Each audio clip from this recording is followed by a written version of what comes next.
Cùng giơ tay xoa xoa xoa xoa đều, đừng nên cho tay lên mặt mũi miệng, và hạn chế đi ra nơi đông người để lùi virus corona.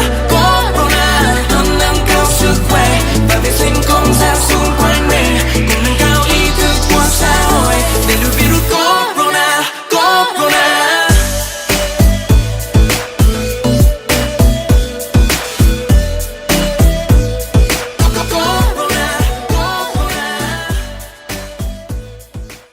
Hello and welcome to the Weekly Stuff Podcast with Jonathan Lack. And Sean Chapman. We are here to talk about the end of the world.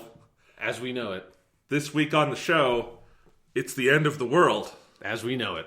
Sean, you and I are back in the same room. Yep. We are in your house after having a brief text conversation about, wait, is it safe for the two of us to get together? Yeah, well, it's probably okay. Yeah, I think it's reasonable to say two individual people who both are not showing symptoms can be in the room together and not infect each other if we're somehow contagious. Yes. I think we can manage it. We can figure it out. But yes, we are back in the same room because I am in Colorado. I was coming out to Colorado anyway for spring break to hang out with my family and friends.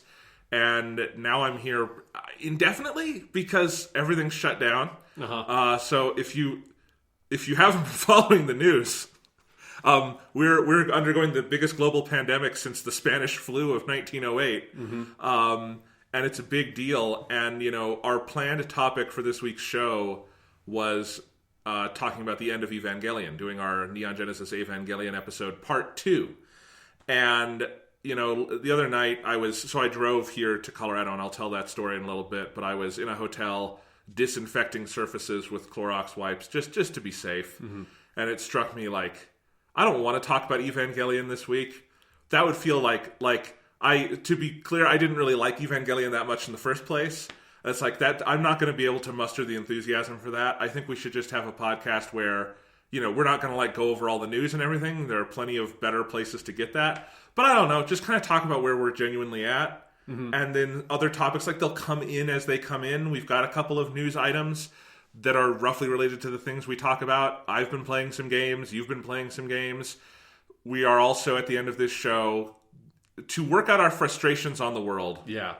We're going to talk about this season of Doctor Who.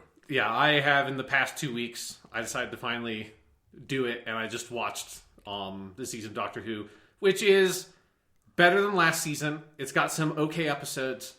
And then it has some very dumb shit in it that I'm excited to talk about. Yeah, I have read about this season of Doctor Who, and everything I read made me more resolute in my my oath never to watch another Chris Chibnall episode of Doctor Who, which is still my plan. It's like 90% of that season is extremely watchable. Okay. I would say it's like, if you want to watch it, you can watch it. It's better than last season.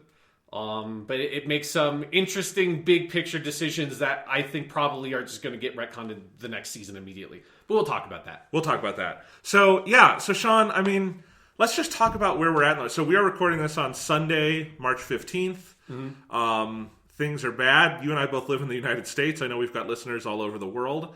And everyone's in, different points of view. But I'll just say as an anecdote to start us off, we've talked many times, my little brother lives in Japan. Mm-hmm. And teaches English over there.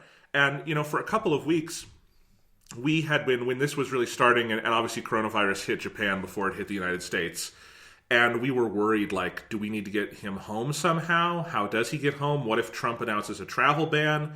He's a U.S. national, will he still be able to get in? Will it have to be, what's going to happen? Is his school going to get shut down? He teaches at a private school, so they weren't shut down, although they weren't letting any school-age kids in. They were just doing adult instruction. So, it was kind of all this back and forth.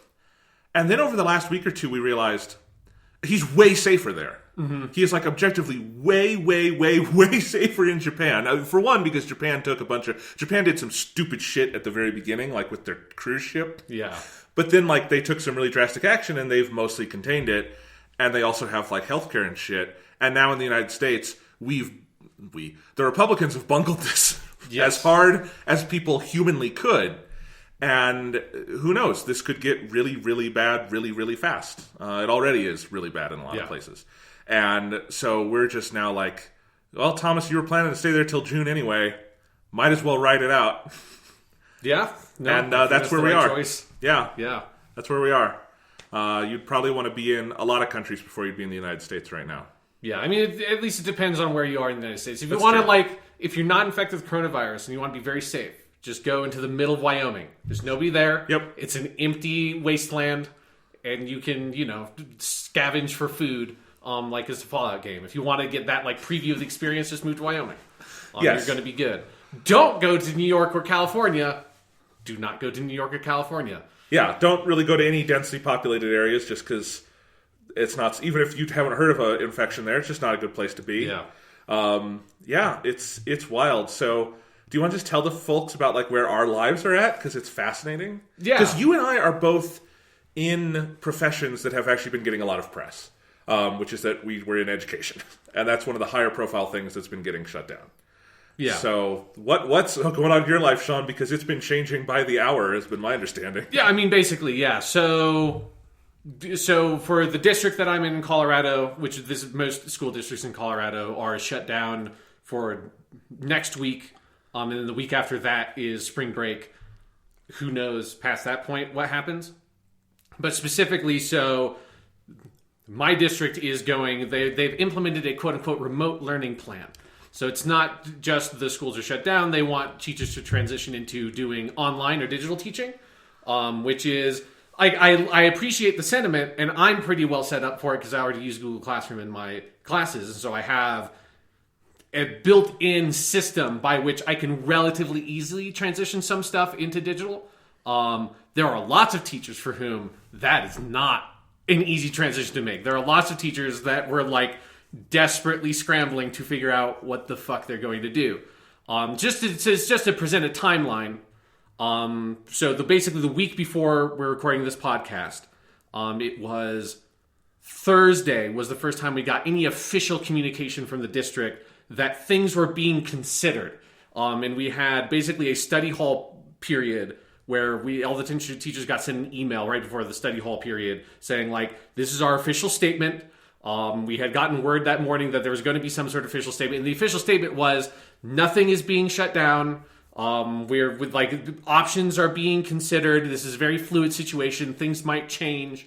But for right now, nothing is getting shut down. 2 hours after that email, all CHASA, which is our athletics and like extracurricular activities organization, shut down all extracurricular activities, which means the state debate tournament, which I was going to go to next weekend, nope, that's postponed indefinitely into the future. Yes, it's smart. Especially like shutting down the schools is smart. Shutting down the tournament where you're taking like a couple dozen people from every school district in Colorado and assembling them in one building, that is the most magnificent way to spread a virus across the entirety of the state of Colorado. Because most of the coronavirus stuff in Colorado is in more or less the sort of like center to northeastern section, which is where we are. Right. So it's like that would be a great way to get that shit everywhere if you wanted to spread it. So yeah, it was like a couple of hours after we got this email that like as of now nothing's shutting down. All extracurricular activities had been shut down. And then 8:00 that night got an email from the district saying, we are now implementing a remote learning plan and we're not having classes for next week, the week before spring break. I'm like, yep, that announcement we gave during study hall was a smart choice. That was a great, like, if it was that kind of like, this is what the decision of the district is going to be, they should just pull the trigger. If it's obvious that they're going to pull the trigger. Everybody knew that something was going to happen. And so this weird, like, interim 3 to 4 hour period of, like, the rest of that school day after study hall of everybody knows. Like, I knew that something was going to happen. There were, like, some teachers, or, like, not teachers, but some administrators coming around to classrooms and just kind of doing this wink, wink, nudge, nudge. Like, you should make sure you have, like, a device, like if you brought your laptop to school, make sure you're taking that home every night just in case. And it was this very much like, yeah, no, we all get it. They should have just pulled the trigger. They pulled the trigger. This, I have to say, Sean, so we'll not say the name of the district. Yeah. This is the district you and I also grew up in. Yes. This sounds so fucking much like that district, I just have to say. Yeah, I mean, it's it's administrative bullshit. Like, it's not I know it's surprising that yeah. this is how it goes down, but it is this, like, Because then the other funny part about it is that they made the decision that the next week was. So like all that news came down over the course of a very weird Thursday. But we still had school the following Friday. Yeah. Which I get why, because it creates a hub by which we can distribute information, discuss with students what the remote learning plan is. But then there's also this like, well, if you're shutting down the schools, you should just shut down the schools. Because what if that Friday is the day when... like enough has happened. Like chances are there were 1 or 2 students at my school, if not more, that already were infected with the coronavirus. So it's like every day you're risking more and more, right? And so it's just like you probably should just pull the trigger, and it's not going to be optimal, but it's better than risking another whole day in the school. Luckily, attendance was down anyway for obvious reasons. So I had out of I think it's a 24 students total. If like everybody was there for my first period freshman class, I had 7. So we just watched Romeo and Juliet because that was on Amazon Prime. I'm like, well, this is nominally related to Romeo and Juliet. So there was no other Romeo and Juliet you could get? We had already watched an Orlando Bloom like stage version, and I was like, if we're going to watch 30 minutes of a version of Romeo and Juliet, let's make it the dumb like 3D animated kids movie that's like actually kind of okay based on the first 30 minutes or so that I saw. But yeah, so attendance was down anyways. All my 10 honors kids show up because they always show up and they scare me. Because it's like, why would you... I wouldn't have shown up on this day when I was a student. Like, I don't know why you guys are here. Like, if you have an excuse to skip school, just skip school. Be cool. Come on. Be cool, kids. Don't be nerds. Do you actually say that to them? I said that to them. Yeah. Okay. I was just like, come on, guys. Why are you all here? Why are you making this harder for me? I want to just watch movies today. But if everybody is here, I can't really justify just watching the movie. We have to do something. Yeah. But yeah, so that Friday was especially weird because how they basically handled it, because, we weren't set up for teaching things digitally. Like, that's just not even, again, for most teachers there, that's not even on their radar. For me, I was kind of mildly prepping for it because I was in a situation where it wasn't that hard to transition things. You're also under 30 and yeah, I understand how technology works. There are some teachers there who, like, because of their age, they've never taken an online class before. I've taken several online classes before. I get how online classes work, but for lots of teachers, like, they have no conception of what an online class practically looks like, and then they also haven't already implemented technological measures in the classroom to ease that transition. Because if you don't have your kids already signed up to Google Classroom, like, I literally don't know what those teachers did, because not all of your students showed up today. And if they didn't show up today, like, hopefully they're checking their school email. Maybe you can get the email to the parents and the parents fucking distribute that information. I don't know. That seems like a clusterfuck. The biggest clusterfuck of it all was, since it was so sudden, and because we really, should have, like, at the beginning of March at least, have had a whole class, staff meeting, saying, get everybody on Google Classroom. That's because we're using mostly Google Education apps as a school and as a district. They've been pushing people that way for a long time as a district. Let's just make sure everybody, literally every single class, has a Google Classroom just in case. That never happened. So that Friday, they basically were having running meetings where the principal and one of the assistant principals were just the entire day running meetings in one of the computer lab, that if it was your planning period, you had to, during one of your planning periods, show up to this meeting where they told you and ran through all this shit and, like, this whole schedule, and here's, like, a blast of, like, if you have never done any of this before, and, like, the idea of teaching things using computers other than just, like, using word processing software is alien to you, here's just a blast of links you can click on to figure shit out. And it was just this is not going to be effective for most teachers. Like, most things that they're offering as options, like using video conferencing software like Google Meets, is not a good idea. It's an awful idea. You shouldn't be doing it. Like, most of these kids aren't going to do it anyways. And it was just this weird going to that meeting during second period, which was my planning period, and then having to immediately run into my third period class, who's one of my 10 honors kids, and just be like literally me, like, standing there as I'm talking, thinking of, what are we going to do next week? Right.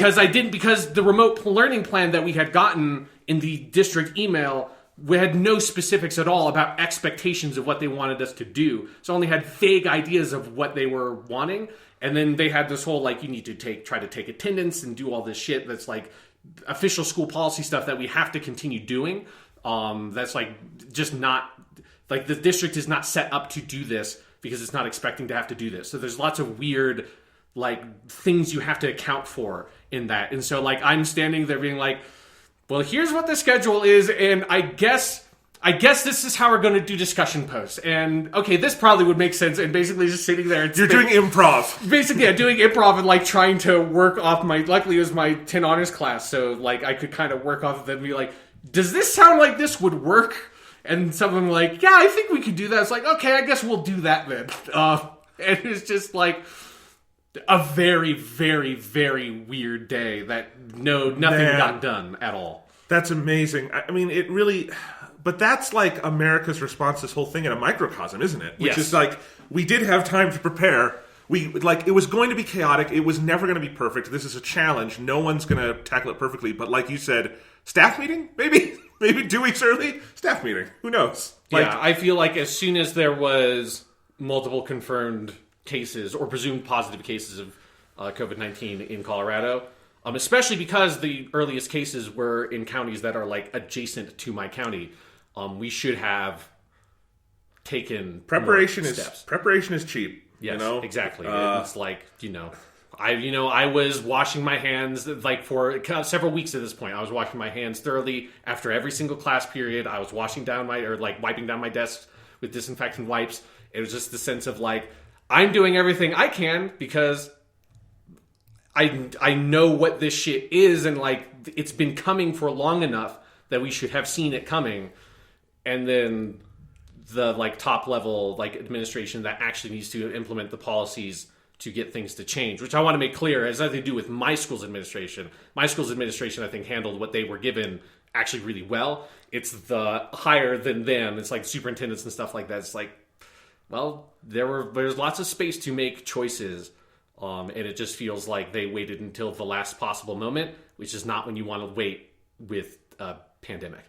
You don't want to wait until it's after been officially declared a pandemic for you to start implementing like official measures. You want to do that a little bit before it is officially declared as a fucking pandemic. Yes. See, guys, this is why the teachers' union is good, because Sean can come on this podcast and talk shit without fear of reproach. Yeah. I'm kidding. That's why I'm not naming any names or giving any specific details away, because who knows. But Sean, our listenership isn't nearly big enough to get you in trouble. No. We'll see. We'll see. All right. Yeah, I mean, so my story is not as hectic because, I'm at a college. It's a little different. It's not as, like, I really, immensely respect the work that you and your colleagues are doing because you're much more ground level, lots more, And one thing I do want to make clear is, like, I do get one of the reasons why the school district couldn't shut down. So it's like, I get why that took a long time. I feel like there were lots of in-between steps we could have done earlier. But, I mean, one reason why the schools couldn't shut down is that there are lots of kids that don't have places that, like, they can go home to necessarily, or they can't get reliable food. So luckily, it seems like we're going to get this bill passed. There are policies in the district currently to take care of that situation. So, like, there's a lot of complicated shit around that with public schools that I get why shutting down the school is not an easy response to make. I do just wish that we had implemented more sort of like forward-looking policies earlier once we saw that it was coming here. And that could have mitigated that and made this transition smoother. And it's been a legitimate public health debate, because I've seen both sides of the argument in good faith whether or not public school closures is a good idea because there are so many moving pieces. I think end of the day it is because caution is the best move. But yeah, like with colleges, it's really, I think, was and should have been a no-brainer because you have people from all over. It's a different situation, Yeah, it's easier for it to shut down. It's not providing a like public service in the way that the schools are. And then also, college classes are already set up in many ways to be online because that's where online classes are. Right? Yes, exactly. So, it's kind of funny you were saying like it all came down the pike really fast. That was the same for us, because I feel like the first schools in the U.S. that started doing this were the really wealthy private schools like Harvard. And then it started to go out to like public universities. So I'm at the University of Iowa. And I just remember, because this happened so fast, Tuesday night we were giving a midterm to my class. And I'm a teaching assistant. So it was me, another TA, and the professor in the room.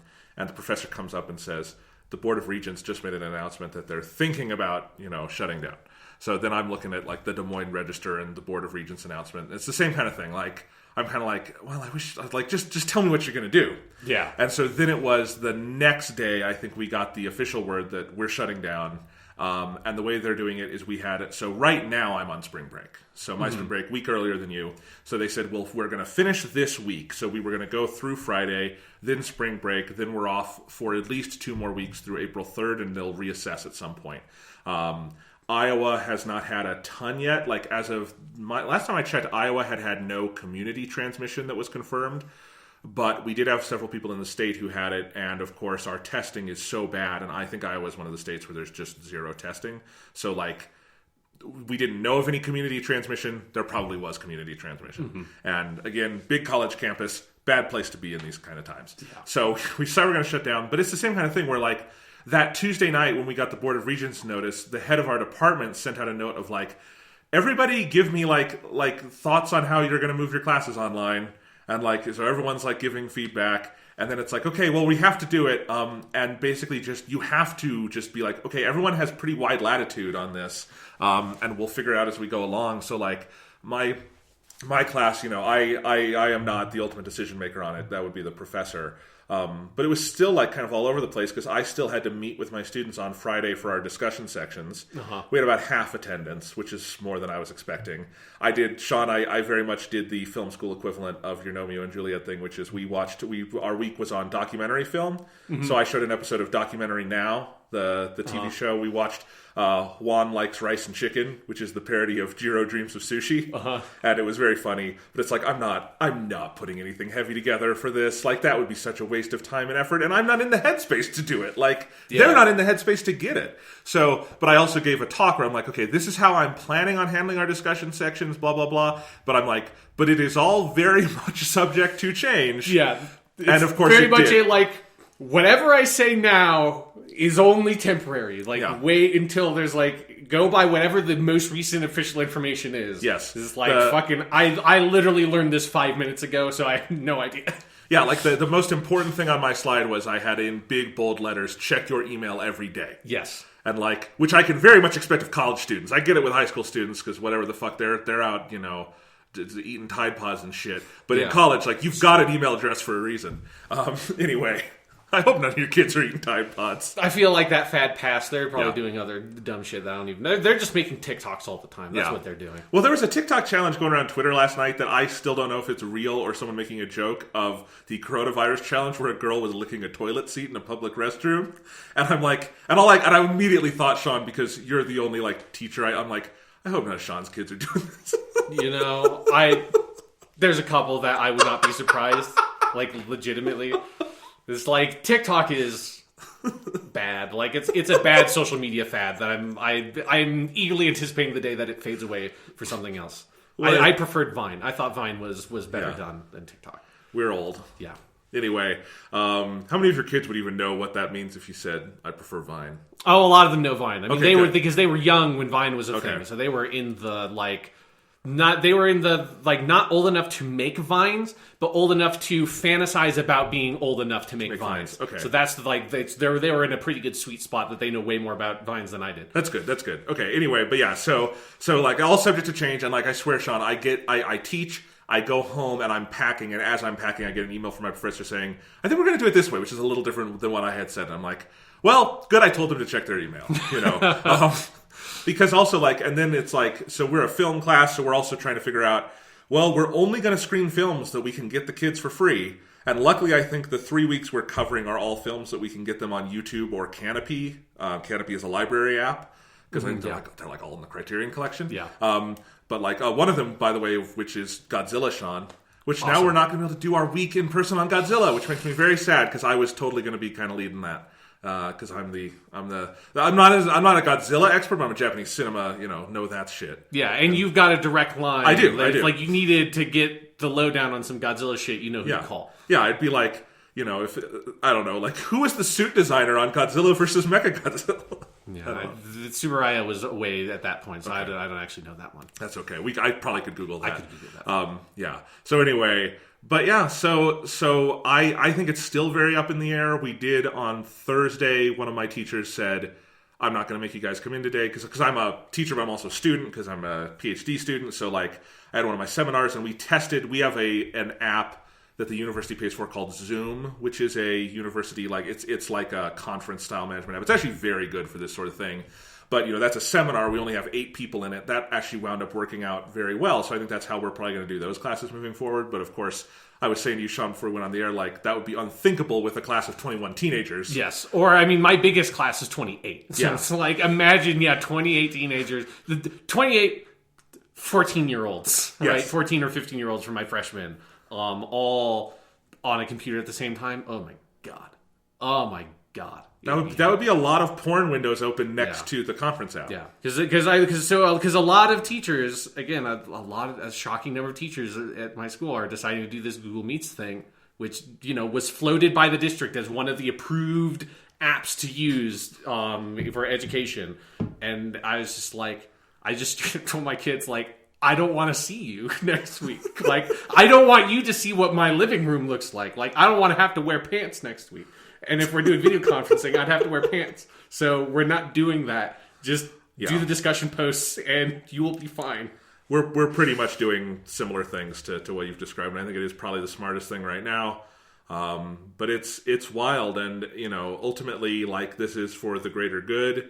And I hope everyone if you come away from this podcast learning nothing else, stay home right now, people. Yes. For fuck's sake. Yes. Do not go to any large social gatherings. Only go to stores when you think it's not going to be crowded, and only when you need to. Don't hoard shit. Yeah. Just please don't hoard shit because Buy you're what just you making need. stuff worse for everything. I know. I drove here, and I'll tell that story in a little bit. But since I got to Colorado, I've been in 2 buildings, and that's my parents' house and your house. Yeah. And I'm not planning on leaving this neighborhood enclave we're in for at least a little while. Maybe I realized I didn't bring any cereal with me. So I might have to go get some Crunch Berries, but that is not a high priority item. No. That's a maybe I go out at midnight and do that item. But yeah, it's wild. And Sean, I have to ask you, Are your parents taking this seriously? Yes. Good. Yeah, very much so. That sounds great. Yeah. What's that like? It's great because they're both obviously in the age range of vulnerability, but there's also like other medical stuff that makes them also susceptible for both of them. So it's like, because I did have this moment where I'm pretty sure both of them understand all like the precautions to make, and then I sat down and was like, you do know like A, B, C, D. It's like, yes, we've already been doing that. Okay, great. Awesome. Yeah. Because my mom, while we're recording this, is having like 7 people over to her house. Oh, great. One of whom is a pregnant woman. 4 of whom are over 70. Mm-hmm. And I'm trying to tell her how bad an idea that is, and she just thinks I'm paranoid. Because last night I was looking up how to make hand sanitizer, because you can't get it anywhere. And I thought, if I can't convince you not to do this party, maybe we have the ingredients that I just make hand sanitizer for all of you. And I mitigated. But, yeah. Yeah, it's, man. There is this attitude I see going around, particularly among adults. I know we're adults, but you know what I mean. Adults. Boomers. Of like, it's overblown. It's not that like anyone, like people who think it's a hoax. I'm just not like MAGA people, but like... I mean, there are those people, but... Yes. Yeah, usually most people are not those people. But like, there's this sense of like, we probably won't get it. If we will, it's just, it's like a mild flu, which it's not. I was listening to the Chris Hayes show, which I would really I don't actually watch MSNBC that much. I've been listening to the Chris Hayes show because he's been doing a phenomenal job on info with the coronavirus. And he had someone on who was explaining that like the cases people are like hospitals are describing as mild range from basically asymptomatic to walking pneumonia, which is like a horrible way to describe. Like that's part of like using the word mild has been a huge like public health error in all of this because it's really not. But anyway, just I think people, I've seen this attitude like, oh, if you get it, it's mild. It's probably not gonna be that bad. It's a flu. We've been through flu seasons before. It's like this isn't it. This is like. I don't want to be hysterical, but at the same time, like the worst case scenario here is like 2% of the human population dies. Yeah, no. Like chances are that over 1 million people in America will die from this. Yeah. Which none of us have ever lived through something like that. Mm-hmm. I mean, this is wild. Do you know if it were 2% of the population, which I know is at the high end of this, do you know 50 people? One of them will be dead. That's the statistics you're looking at. Yeah. And you sound hysterical when you say that because nothing like this has happened in our lifetimes, but it's not hysterical, it's math. Yeah. So like I said, I drove here because I was already planning on coming out. I think driving was fine because I wasn't with anyone else. I made contact with like maybe 5 other people. In 2 days, Yeah. But I had like a very clear set of rules. It was, while driving, I did not stop in any major cities. So like I sailed past Des Moines, sailed past Omaha, Nebraska, which I know don't sound like major cities, but they're what we got. They're what we've got in Iowa and Nebraska, all right? It's like you're paying respect to these metropolitan centers of the Midwest by treating them like they're a major population. Exactly. And, I know that drive from Iowa to Colorado fairly well. So, like, I also know where are the good gas stations that are literally in the middle of nowhere. Like, they're the only thing. And it's like, okay, I'm pretty confident there is no transmission center here off of this random exit with a Casey's that no one lives within 50 miles. Yeah, like, if that's a scenario in which you get infected with the coronavirus, there's just nothing you could have... Like that's, exactly. It's like you are going to fucking get it somehow, some way. If it's like that, like, 1 in a fucking billion chance that this, like, random dude who runs the gas station in the middle of fucking buttfuck Iowa had it. Like, there you go. So I only stopped in those kinds of places. I did stay for the night in a hotel because, driving 12 hours straight is its own kind of danger. Yeah. But I was still careful and, disinfected everything. Brought my own.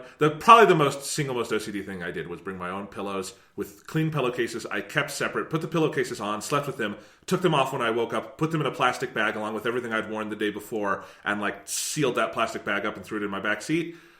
Probably, but like, why not? Sure. I mean, if you got all that stuff, it's definitely excessive. I wouldn't have done it. I mean, the pillowcases thing, I think, is a thing that, like, yes, that's not that crazy. Or you could just turn the pillowcases inside out. But sure. That's all but it was just like, it takes very little effort to do that. It was like those kinds of things. So I think I'm fine. I just didn't want to, like, I feel good being out here just because I'm with my family and everything. And, it would have been extremely lonely to be socially isolated in Iowa City but yeah, so now I get to hang out with my dogs, which is great because we have now also officially learned dogs cannot carry the coronavirus. It's true. So they're great companions all the time, but especially now because you can play with them all you want, and they can't get you sick. Yes. They can't get you sick, and you can't get them sick. It's great. It's a perfect symbiotic relationship. But yeah, so I brought some stuff. Because I had been planning, like I said, this trip anyway. So that this is how fast this all happened. I'd made the hotel reservation like 3 weeks ago, thinking I was probably just going to bring a backpack, and then I'm like, I'd probably bring a little more, and then I'm like, I should probably bring like a little more than a little more, just in case this goes beyond April. And I feel like I shouldn't travel. So I didn't bring a ton of stuff with me, but like. You and I had a little Twitter conversation the other day about someone asked about how to learn kanji, and we both recommended WaniKani, and then you made the point about reading Japanese stuff, and I'm like, I'll just throw a couple of books I have in Japanese in here because I'm going to get bored, and that's probably a good way to spend my time. So I have several books of Dragon Ball manga, stuff like that. So I brought that. I brought my Switch, obviously, because that's easy to bring, and I want to bring my Xbox because I was playing Ori and the Will of the Wisps, and I want to finish that up. And then I wound up buying Doom Eternal, which is coming out next week. I just wound up pre-ordering it on Xbox instead of PS4 because I didn't want to bring 2 consoles. And the PS4 is really big and harder to bring. Yeah, and we don't have an exclusive until like late June with Ghost of Tsushima. So Last of Us 2 is May. Oh, that's true. Yeah. Yeah. That's Last of Us 2 is May, and Persona 3 or Persona 5 Royal is later this month. But if I can't play that day one, I'm okay. I can play it in the summer. Yeah, played Persona 5. I probably wasn't going to play it day one anyway because there's too much other stuff. Yeah, I definitely was not going to be able to play it day one anyway, because that's right before like testable shit. Yeah, which I don't know what's happening with testable shit now. Maybe we don't have it. Oh, it'd be great. I mean, I have no idea what the consequences of that would be, but it'd make me feel really good that I don't have to sit there and watch people take tests for fucking 2 days. I know, it sucks. Anyway, but yeah, so I got my so I'm fine. I'm hunkered down. I've got. I was also thinking, like, do I need to bring any DVD stuff? I'm like, I've got a hard drive full of Gundam anime. I'm fine. I'm gonna Gundam the fuck out of this. Yeah. You know. So that's kind of where I'm at. You live here, so you didn't have to like worry about bringing stuff. But yeah, it was kind of funny of like the day because again, it all happened so fast. It was like these mental calculations of like how much do I have to pack? Because also like I'm working up until Friday afternoon and then I'm leaving to drive Friday. So it's kind of funny. Yeah. You know, it's like, I guess I'll just bring this hamper full of clothes. I'm not. Anyway.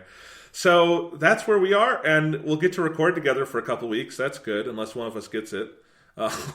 In which case, if I'm getting it, I'm giving it to you. I want a coronavirus buddy. You can go to the hospital again. I thought you were going to say you want a coronavirus podcast. You want us to like, yeah. Yeah, it's with the world. I mean, this would not almost certainly not be true, but we could advertise it the world's first coronavirus podcast. We rebrand. This is how we break big. This is how, yes, exactly. Finally, after 320 episodes, coronavirus is what does it. The Coronavirus Stuff podcast. Oh, man. But, yeah, so obviously things are wild. A lot of stuff has gotten canceled, so both of our occupations, I mean, we're still getting paid. We're still doing the job. But I'm glad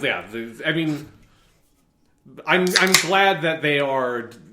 I'm glad, even if as much of a clusterfuck as it is, I am glad that they're doing the digital transition because I feel like if they didn't, I would just forget how to teach. If this was like 3 to 4 weeks, I would just like be so out of it. Like, where were we at? What the fuck were we doing? What books were we reading? Like, that was like a month ago. Like, I would not be able to remember that shit. So I'm glad I will still be doing work, just, without pants on, and probably instead of doing it at normal work hours, I'll like write all my lessons and like create discussion post stuff at like 8 o'clock at night. Which is when I want to do it. Yeah. Because I'm not a morning person. For me, that's like I picked a bad occupation for myself. I know, but that's okay. I have to get up at 5:30 in the morning every fucking day. I don't know how I genuinely don't know how you do it. It's bad. Yeah. Maybe you can start lobbying to like just get the hours later. Maybe that can be your life's goal. It's a very easy, like, if I have to come up with and here's where we're practicing argument writing today. Let's just do an easy topic that's generally applicable before we apply it to our text. What if we had school 1 hour start 1 or 2 hours later? Let's write a convincing argument for that. And I've done it like 7 times at this point because I'm always tired in the morning. Yeah. So it's the only thing I can think of. Anyway, what was I talking about? So things have gotten canceled. So like I had an academic conference that was going to be in Denver in April that got canceled. So I mean, I'm gonna wind up probably being here anyway. Yeah. But there's not gonna be that conference. I still have to figure out how to get my flight refunded. Some airlines are being real good about it. I bought my tickets on Frontier. They're not being good about it, motherfuckers. Right now, Frontier was saying they will only refund through March 16th. What's that about? It's already March 16th, isn't it? What's today? March 15th? Yeah. This podcast is coming out March 16th. Coronavirus is not over. That'd be great if somehow tomorrow's just like, guess what? It ended. Yeah, it's a miracle. Like the coronavirus has it's a very weird virus that just always dies on March 16th. Yeah. Science has proven. So fuck you, Frontier. But obviously a bunch of stuff has gotten canceled. Basically every movie for the next 2 months has been pulled off the calendar. Which the funniest of them all is New Mutants. It's so funny. New Mutants getting pushed back again. I mean, is it like 2 years or something at this point? Over 2 full years, because it would have been 2 years in it. So it was, let me back up. Yeah. So, because I did the count, this is New Mutants' 4th delay. It was originally supposed to come out April 2018. It was finally going to be coming out April 2020. Now it is not coming out April 2020, and who knows? I wonder if this is the thing that finally is like, it's just going on Disney Plus. Fuck it. Because it seemed like a miracle that after Disney bought Fox that they were going to put that movie out anyways. Like, I think everyone just expected. Yeah. We definitely expected that they would just either throw it on a shelf and it would never see the light of day, or just put it on Disney Plus. and then now just that movie just has very bad luck because it's been done that entire time. Yes, it's finished. It's a complete movie. They were when it was under Fox, they did want to do reshoots. In large part because of the Disney purchase, the reshoots kept getting pushed back, and then when Disney bought it, they're like, "You're not doing reshoots." So yes, effectively the movie's been done. Who knows? I want to see it. It looks like an interesting movie. Yeah, but like, who knows? I think it would be probably smart at this point. Like, if this goes on a while, just like Disney, just throw it on Disney Plus and be like, everybody sign up for Disney Plus. You're at home anyway. They're doing that with Frozen 2 already. So who knows? But yeah, I mean. A Quiet Place 2 got pulled at the very last minute. That had already screened for critics. Mulan had already screened, had its world premiere. Fast and Furious 9 they moved it all the way to next April. Universal was just like, fuck it. Fast and Furious will do well anytime. Yeah. Next April, we're fine. Yeah, let's just be safe. No Time to Die, the new James Bond movie, got moved to November, which is when every other Bond movie ever has come out. So, like, it's kind of funny, but it took that to get that. But yeah, I mean, because a lot of this also... Like, No Time to Die was initially moved, not even because of the U.S. It was moved because they were like, we need to release this in China. China is shut down. Yeah. So yeah, I mean, so all of that. Basically, every movie and TV show currently in production has shut down production for at least a month. So like, I'm really curious what the ripple effects of that will be because you assume a lot of that stuff is going to have to get delayed. And just if like, what does it look like when an entire calendar of movies gets delayed? Like, that's going to be fucking fascinating. Yeah, like, are we just going to have this, like, very weird drought of things, like, next year or something, where there's just this solid, like, 6-month block where almost nothing new media-wise is put out? Like, that kind of feels like what we're heading for as, like, a best-case scenario. Right. I mean, because we just don't know when this ends, and it feels safe again. Obviously, every major conference and event, like CinemaCon and South by Southwest and E3, all of those shut down. In addition to more important things like school and workplaces. And frankly, more things should be shutting down. Yeah. Don't go to the movies right now, people. Just don't. Just stay home. There are plenty of things to watch at home. Don't go to a movie theater. I can't imagine I can imagine worse places to go than a movie theater. But, I mean, what are you going to go see? Sonic the Hedgehog, Bad Boys 3? I think that's what... Like, my question is, how long do movie theaters stay open? Like, there's nothing to show. Yeah. Nothing's coming out. Why would I can kind of imagine a local like indie theater that's like 2 screens and they don't show Hollywood movies. They shouldn't be open, but like I could imagine them staying open because they don't rely on Hollywood. But what does like the local Cineplex do if you have 16 screens and no movies? Just shut down. I mean, it sucks. Yeah. But I pay your employees, please. But it sucks. But I don't know how they stay open. Yeah, and it's not a service industry, so there's no like. Right. You're not supplying food or anything like that. It's not a necessity, so yeah. Yeah. So, Sean, I mean, the funny one here, I think, E3 is canceled. Yeah, this is definitely the discussion topic for this podcast, at least. So, I mean, everything's been canceled, obviously, but does E3 feel a little more significant than the other ones because there was more shit going into this? Like, E3, it just feels like... I mean, obviously, E3 canceling is the right choice in terms of like preventative measures and being safe with the virus.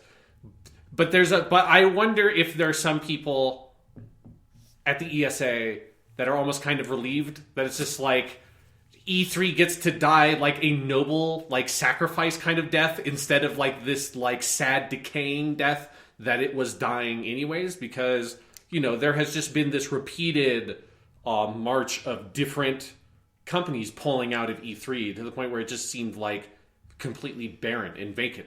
In a year, again, like pre-coronavirus stuff, this was happening. And in a year that is the year that new consoles are supposed to come out. We'll have to talk about how this might affect that. But it's like this was the hardware launch fucking year. PS5, Xbox Series X. We knew that, you know, Microsoft is going to be there partly because Phil Spencer is on the board of the ESA. So he's definitely like Microsoft is just going to have a presence. But Sony pulled out forever ago. It's like, well, if Sony's not going to be there on a fucking console launch year, what does that mean for E3? And so it just seemed like E3 was definitely kind of going the way of the dodo. And then now having this year canceled, that's obviously like what that is going to mean practically speaking, I think, is that most companies are going to just run their own, you know, Nintendo Direct style events. Maybe some of them rent out a theater so they can have like that kind of presentational aspect. If like, I would not be surprised if Phil Spencer wants to do that with a Microsoft presser looking thing or something like that. And have some employees in the audience, but hopefully not fill it. Yeah, but just have the aesthetic of the stage show. Right. Because I feel like Microsoft in particular really likes that, and they have pretty smooth ones. They've had pretty smooth ones for a while. So I wouldn't be surprised if they want to have some element of having that presentational aspect, but it's going to be a digital streamed event, and that's what it's going to be designed to do. And I think that's what basically every company that was going to show stuff at E3 is just going to do stuff like that around the E3 window, which I would love if they would keep it a little bit more contained, because that would just make our podcast a lot easier to do. Yes. Because I don't want to have E3 quantity of announcements spread out over 3 weeks would be death for this podcast. But yeah, it just sort of feels like a lot of companies are probably going to figure out, your Ubisoft of the world, that, oh, we can do this totally fine, and it's not going to have any impact, I think, on how many people see the trailers they put out and the reach of the message. I think E3 is so obsolete at this point for that kind of stuff.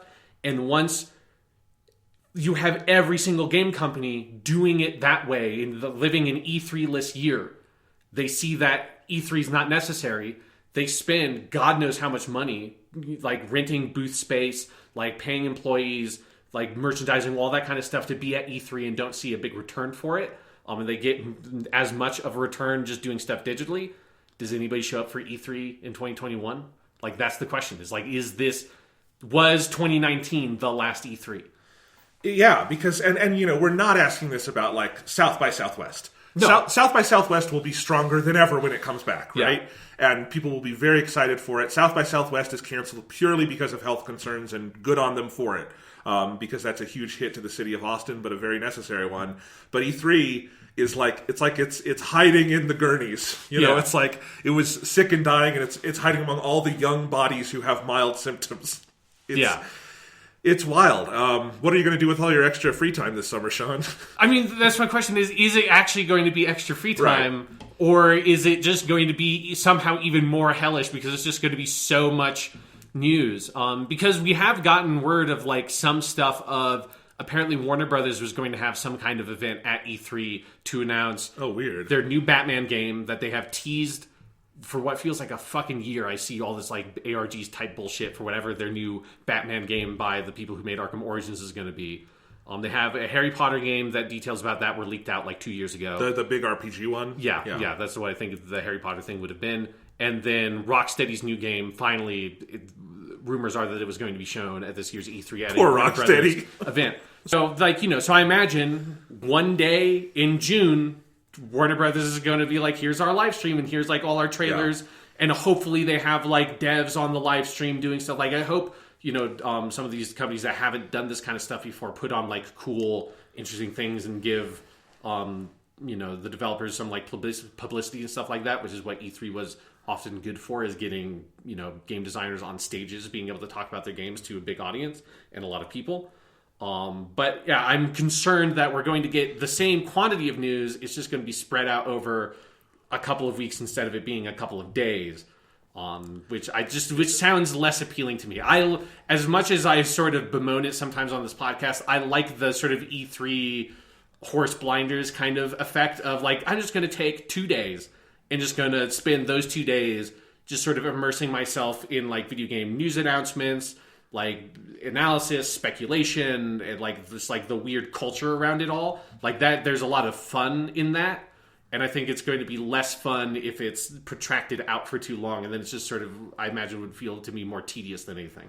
Yeah, and we'll see. It's the E3 thing has been a tradition on this podcast basically for as long as this podcast has existed. Yeah, and I know you and I have a bit of a love-hate relationship with it, but change is scary, so we'll see. Yeah, I mean, the thing I'm will be most sad to lose, because my favorite thing about E3 were the Giant Bomb E3 night streams, where they just they had 3-hour plus long streams of them just interviewing a rotating cast of game developers and stuff, and those were always where the most interesting stuff was. And obviously they can't do that, so it's that's the thing that bums me out legitimately the most, is missing out on those this year and maybe forever. Hopefully they figure out another venue, maybe GDC or something, where a lot of developers are at the same place at the same time.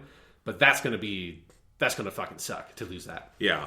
Well, I want to talk about some of the other long-term implications for the game industry in a second, Sean, but I also think it's funny.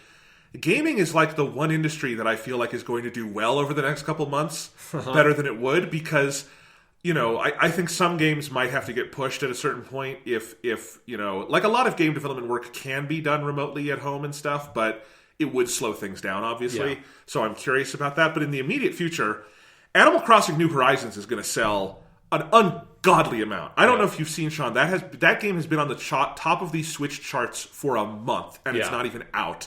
And now everyone is quarantined at home. That game is going to have like 150% attach rate. Somehow. I don't know how. It's going to get it. People are going to stockpile cartridges like they're fucking hand sanitizer. Yeah, if people are stuck at home, like video games are... For me, like particularly, I feel like is like the best thing for if you have to stay home because you're sick or whatever for a long amount of time, because it's more actively engaging than just watching like movie after movie or binging a TV show.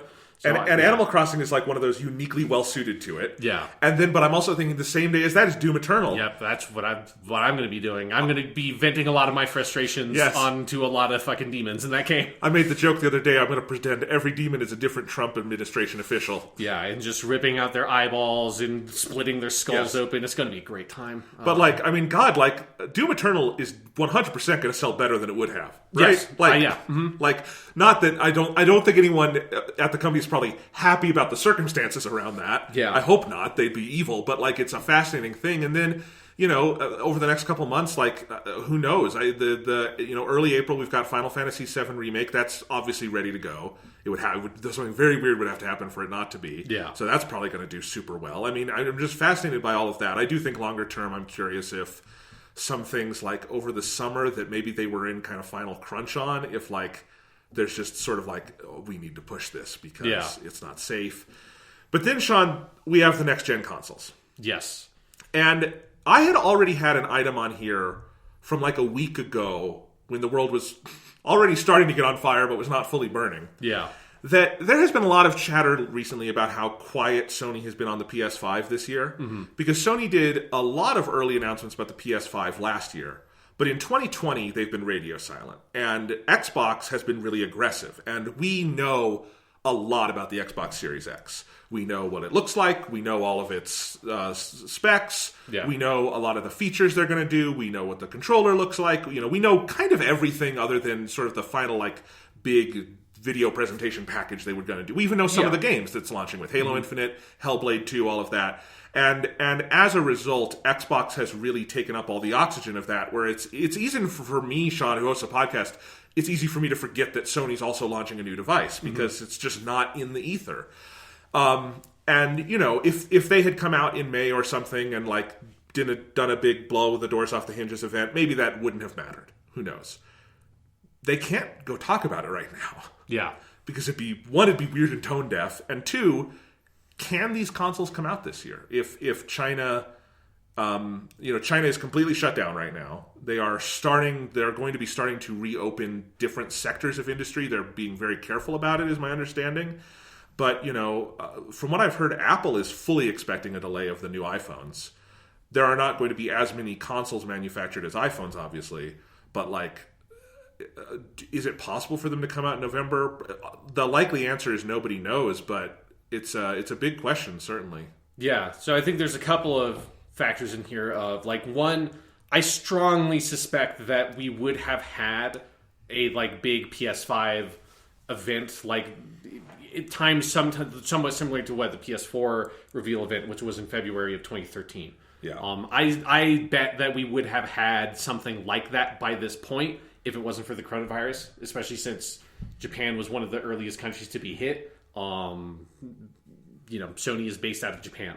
Sony Game Studios is mostly now, a lot of the top brass are in Europe, but they're not going to hold an event if they can't have a bunch of the Japanese part of the company be there. So, and then especially now, because they had done that PS4 event in New York. So, if that was their plan to do that at, a similar venue, it's that those plans got shot, so early.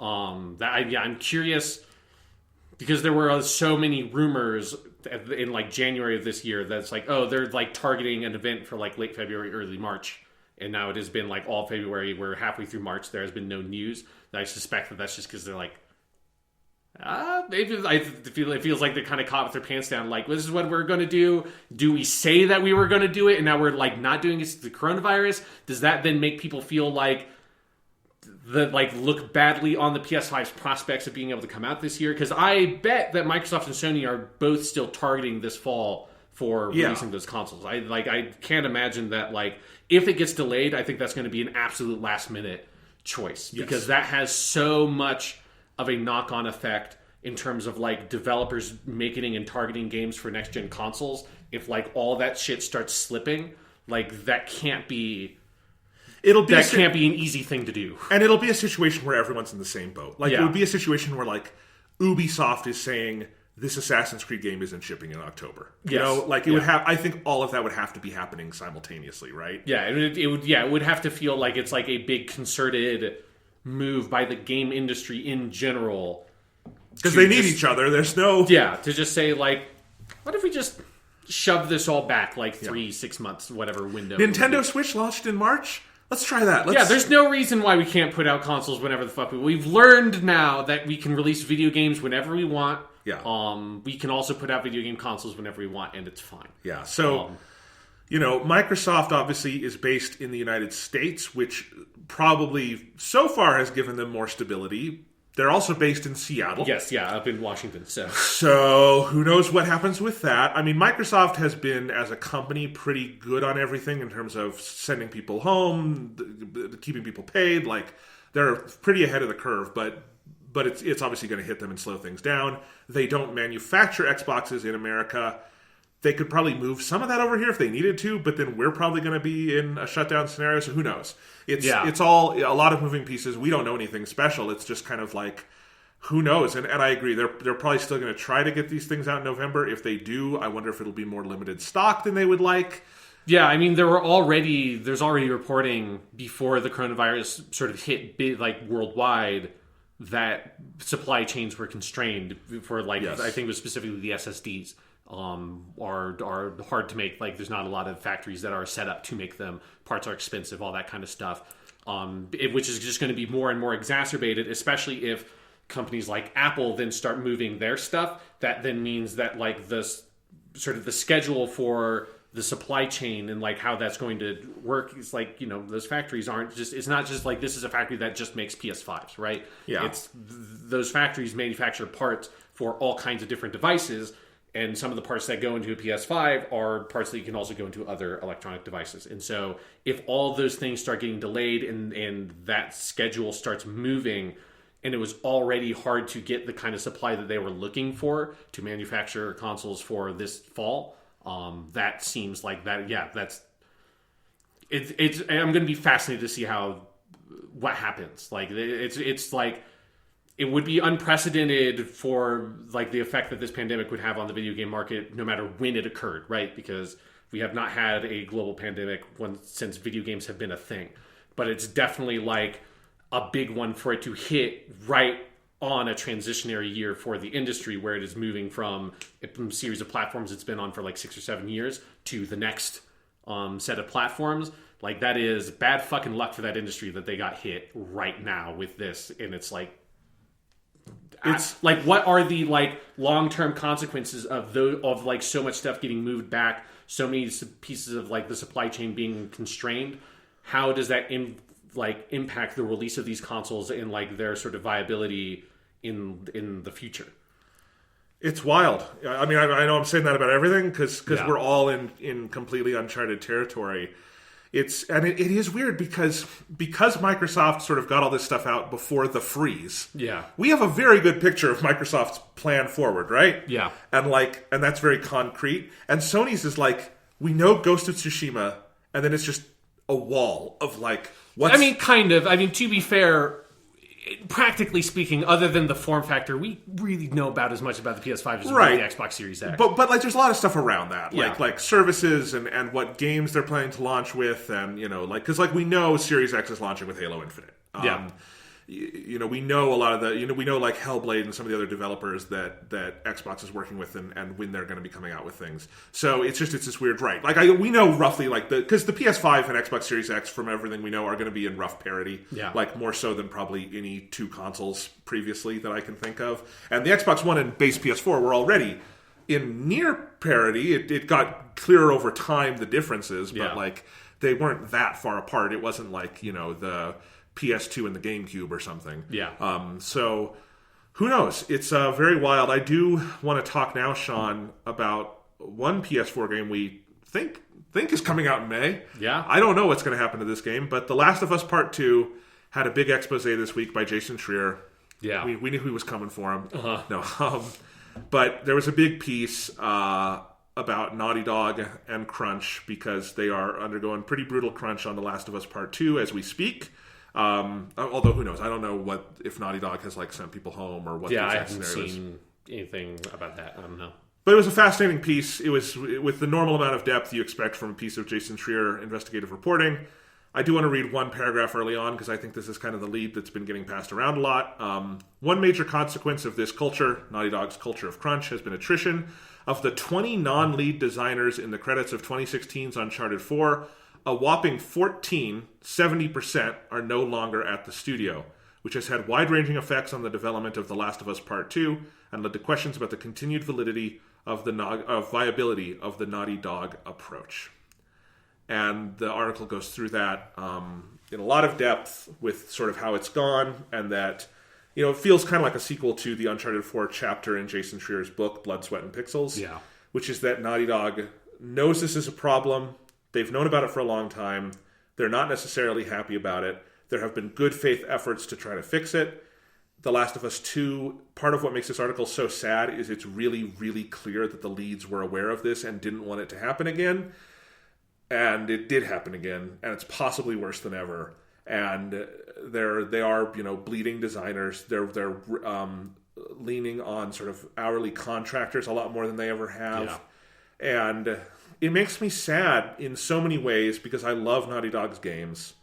They're the best in class. Like especially like they are probably the most consistent Western AAA developer, and they are also the golden child of Sony computer entertainment. There are more PS4s than any other home console in the world. If that company's golden child can't straighten this out, who can? Kind of becomes the question, Yeah, because it is that thing where it feels like,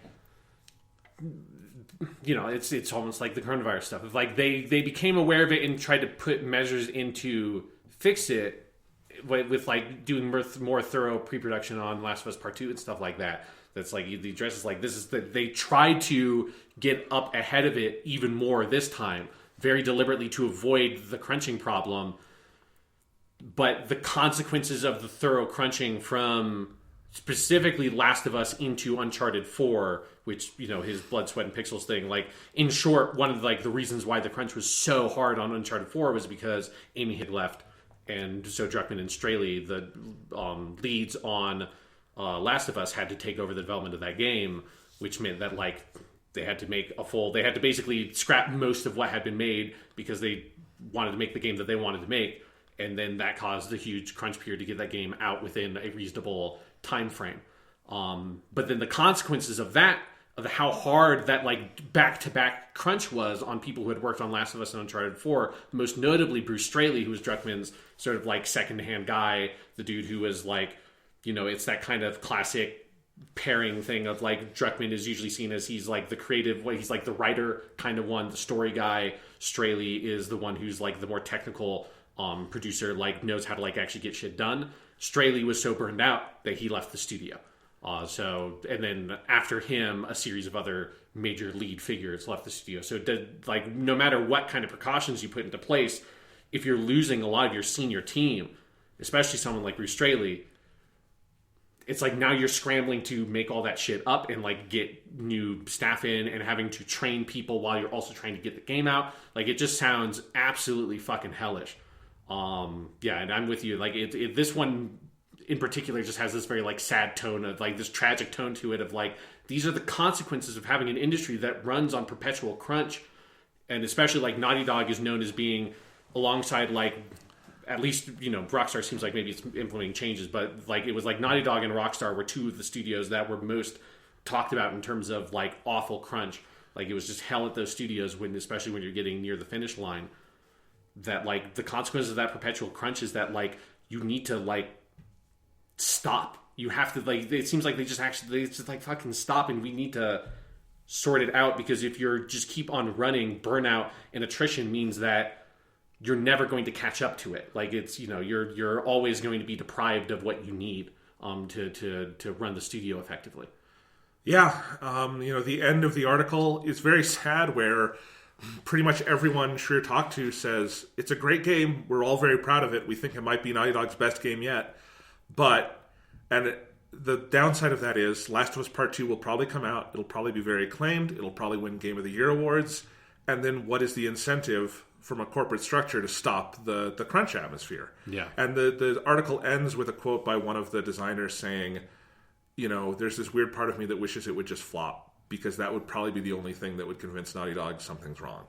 And that's such a sad thing to think. Yeah. And it makes me think a lot, because this is a game we're going to be playing and talking about extensively when it comes out. Mm-hmm. And, trying to keep this in mind, it's, I don't want to, like, boycott the game, because I also feel like that's weirdly disrespectful to all the hard work that they've put into it. Yeah. I want to experience all this hard work that has been done. I want them to not have to do some of this if they don't, because clearly, like, some people at Naughty Dog do this because, like, that's the kind of people they are. But that leads to a larger culture problem. Yeah, then it becomes, even if that's not the kind of person you are, or if that was the kind of person you were when you were like 25 and now you're like 32 and you're not that person anymore, you can't stop, because that's what the studio culture is. And it's just the question of what does Naughty Dog become over time, because they've had one of the longest, most consistent identities in gaming at this point. Yeah.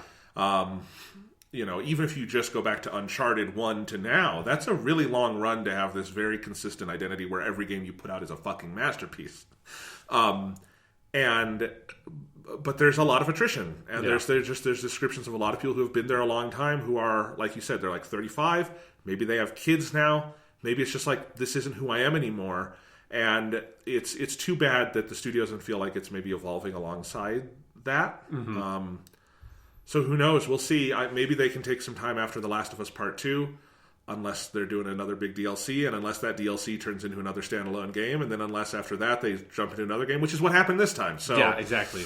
I think the silver lining is that like everything indicates that Rockstar has like done a lot to try to fight its culture after Schreier put out a very similar sort of piece about Rockstar like a year ago or so. And they have like, everything I've seen indicates that Rockstar is like moving forward to like actually trying to implement real policies that should hopefully help fix a lot of the problems of that studio.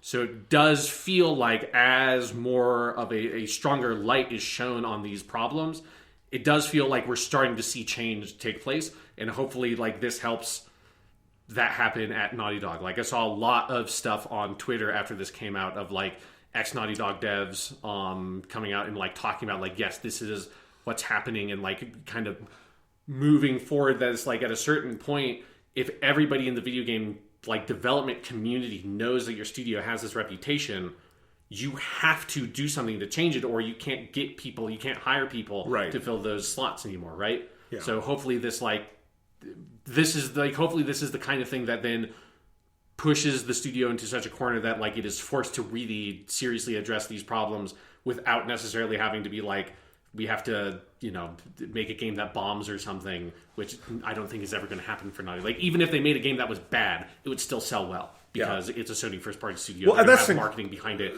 all that kind of stuff. Sony has a hand in this, too. Yeah. Because Sony should, I feel like, be really invested. I mean, it's their most important studio, by far. They should be really invested in making sure Naughty Dog is functional, right? Yeah. Like, whatever they have to do, if it's give everybody 6 fucking months off for Last of Us 2. It'd be like, you are resetting. Like, we'll take the hit of maybe it's longer before our next Naughty Dog game for the long-term health of this platform. Like I don't know what Sony is without Naughty Dog. If Naughty Dog falls apart, they've got lots of other talented people, but that is as much as anyone has a cornerstone developer. Yeah. Sony without Naughty Dog is not Sony at a certain, it would be weird to think about that. Mm-hmm. So, anyway, Yeah. So Sean, that's kind of all the news stuff we have. I thought we would just transition into maybe what have you been playing? What have you been watching? Just like our normal kind of stuff portion. I mean, we'll talk about Doctor Who because that's the thing. Well, that's I've our been ending watching. today. Yeah. But I mean, because I really haven't been doing that much else because it's been I know, it's been crazy. so fucking busy and crazy and weird. I am about halfway through. Actually, I'm probably more like 2/3 of the way through Yakuza 4. So my plan is to finish Yakuza 4 before Doom Eternal comes out, and then transition to Doom Eternal and take a little Yakuza break for a while. Probably go back to Yakuza 5 in the summer. But I also have to play Neo 2 at some point because that came out and got... Like, I knew that game was going to get good reviews and I would like it because, it's Neo, and I really like Neo 1, but it's getting really good reviews. It made me perk up and be like, oh, fuck, do I have to play this? Now I really have to play this game. That's a summer game. That game's too long. I could not possibly play Neo and to be a teacher at the same time. This is too much fucking stress. I can't do that shit. But yeah, so I've been playing Yakuza 4. I'm into like probably halfway through the third playable character's story. So the way the Yakuza 4 is set up, you have 4 playable characters, 3 of which are just new to the series. And then one obviously being Kiryu, and he's the last one you play as. And it's kind of an interesting structure that I was surprised by, is that you basically play through, like, it's like a solid chunk of each character. So it's like you play Akiyama as the first character, you play his, like, story, and then you move on to Saejima, then you move on to Tanimura, and then you move on to Kiryu, and then there's a 5th chapter where I assume all the characters are going to come together, which I had expected it would just be more like crisscross. Oh, this chapter you're Kiryu, this chapter you're Akiyama, now you're Saejima. It's like, no, this is like a big, like, 12 hours is this one character with all, like, they're like, it's like playing a series of mini Yakuza games, basically. Sounds like the structure of Dragon Quest IV. Yes, it is. It's a similar thing to that. And, like, there's a core plot that all the characters are sort of orbiting around, but they each have their own sort of, like, piece of it they're focused on. It's very good. Like, Yakuza continues to be amazing. There, in particular, the beginning of the Saejima section is so... It's the first time in the, like, chronological series of Yakuza games, if you're going from, like, 1 up till now 4 for me, where they have finally, like, hit the point where they're creating the kinds of cutscenes that I saw in, like, Yakuza 0 in Judgment, that there's this section that's, like, it's probably a solid, like, 15 minutes of cutscenes that is just, like, the best fucking shit. It's so good. It's this... Because it's this series of events that happened in 1985, and so it's a little bit before the events of Yakuza 0. It's one of the reasons it's, like, kind of cool to play the games with Yakuza 0 first, is that by the time you get to 4 is now paying off on a bunch of shit that, from my perspective, Yakuza 0 sets up. Obviously, it's technically the reverse, but it's a really cool... If you start with Yakuza 0, it's very elegant the way that they tie together, because it hints at this big Yakuza hit that happens where this one guy, Saejima, who's related, like, he's a friend of Majima's, kills 18 Yakuza guys in this, like, big shootout. It's like this huge thing that kind of sets the stage for why the Tojo Yakuza clan, which is what Kiryu is a part of, is, like, the dominant Yakuza clan in Japan. And I would love a game that just tells the story of the Tojo clan, like, having this whole, like, gang war with the Ueno Seiwa clan, and culminating with that hit. But so this guy goes and he kills 18 of these Yakuza dudes, and that was a thing I had seen and, like, was set up in Yakuza 0, and you get, like, this one still frame of a cutscene that's in Yakuza 4 of this big muscled up Yakuza dude with 2 revolvers in both hands, 2 revolvers stuffed down the front of his pants, 2 revolvers in, like, these side holsters, and then one in his mouth, just walking towards this ramen bar where all these Yakuza dudes are there that set up his hit. And it's like, I saw that, like, screenshot, and, like, that is the coolest looking fucking thing I have ever seen in my life. This is so dope. And then I didn't realize that was going to be a whole, like, short film that I would eventually watch of the build up to that, and then him going there. And it's, like, basically a fucking John Wick scene of him just going in and moving through this bar as he shoots all these guys, and, like, dropping a revolver and then picking up one of his other ones as it runs out of ammo. It's so fucking good. It's just amazing. And that character in particular, Saejima, is, I think, probably of the new characters is my favorite, because he obviously goes to jail after that big hit, and he's on death row, but he's on death row for 25 years. And then eventually the beginning of his chapter is basically a big breakout, and you escape from jail. to go kind of deal with all this shit that was set up in the previous chapter. And so he's in Kamurocho in 2010. He's been in jail for 25 years, so it's like his perspective on things is so distorted. It's this fun kind of fish out of water story of him trying to like figure out what the fuck has happened to society. It's him dealing with the traumas of having killed 18 people and having to have lived with that in isolation for 25 years. Like, it is... Yakuza 4 feels like Yakuza has been building up to this point. Like, Yakuza 3 has a lot of stuff with the orphanage where it's getting into more of the human drama more effectively. And Yakuza 4, to me, now finally feels like it is now back to the kind of stuff that Yakuza 0 was doing so effectively that you saw them working on, like, from, like, 2005, and then by now 2010, which when Yakuza 4 came out, they are there and, like, they understand how to hit these kind of character notes and character drama so effectively, both with, like, the action, like, boss fight kind of stuff, and then with the cutscenes. It's just so good. Yakuza 4, it's fucking great. All these Yakuza games are very good. So, that's awesome. what I've been doing. That sounds great. I have been playing the Ori and the Blind Forest games because Ori and the Will of the Wisps came out this week. And so last week, I was kind of bored at home, thinking about what I wanted to play next, and I was booted up my Xbox, and I was just, like, going through my Game Pass games. And I was like, all right, Microsoft, like, Ori and the Blind Forest is their thing. So I booted it up, and I was immediately hooked. Ori and the Blind Forest is as beautiful as you have heard.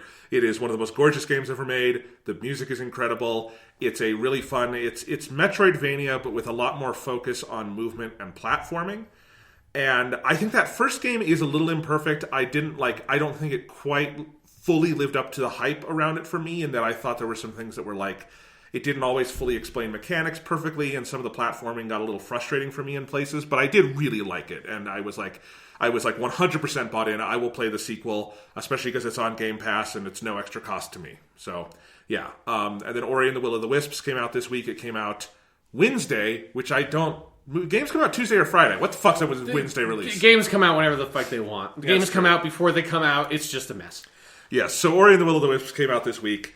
And so my percentage is just over 50% now, I think. So I can say I'm about halfway through the game. And that percentage is for, like, overall completion, and I'm definitely going for 100%. You could play it much quicker than I have. So, like, for reference, Ori and the Blind Forest took me about 10 hours with, like, 85% completion. I didn't quite do everything. I've played probably about that much of Will of the Wisps. So Will of the Wisps is probably at least twice as long, although... The game, I'll talk about how technically rough it is, because one of the problems is it has a bug that I have not seen in a game in years, which is that the play clock keeps going when you go into suspend mode. So that game tells me I've played like 90 hours of it. Yeah, that's always annoying. So I don't know how much I've actually played of Will of the Wisps. It feels like about 10 hours. Ori and the Will of the Wisps is one of the best games I have ever played in my life. It is, like, period, unfucking believable. It is I'll go into it more in detail when I've, like, finished it, and I feel like I can really talk about all of it, but it is to Ori and the Blind Forest what Mass Effect 2 was to Mass Effect 1, in that it lays everything that was in the first game out on a table and says what worked, what didn't, and has no fear in saying, we're chucking that, we're changing that, and, like, that kind of, like, mechanical boldness of saying we are not keeping anything around just because that's how we did it last time. It's actually really rare, I feel like, you get a video game sequel that is that bold on doing it, and that's why I feel like Mass Effect 2 is probably the best example of that. But it feels like that, because it completely upends it. It no longer has an experience structure or skill tree, which is big in the first one. It completely changes the save system. Combat is just 100% different. They just completely ditched the combat design from the first game. And all of it is better. I could actually argue whether or not I like the way it saves in this game more or less, but I can talk about that another time.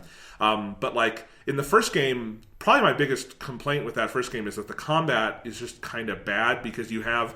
Ori is the little forest imp that runs around. He looks like a little rabbit. And he's got this little spirit that does all the attacking. And in the original game, you just pound X and the little spirit goes and hits stuff. And it was kind of grindy and imprecise and dull, and a lot of the enemies were kind of annoying. In this one, you have an entire weapon tree.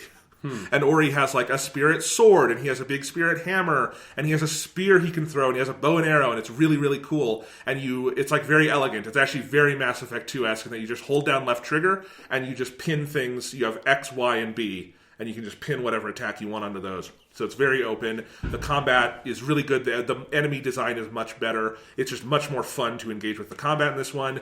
All of like your upgrades have been moved to. My understanding is this is kind of taken from Hollow Knight, which I haven't played yet.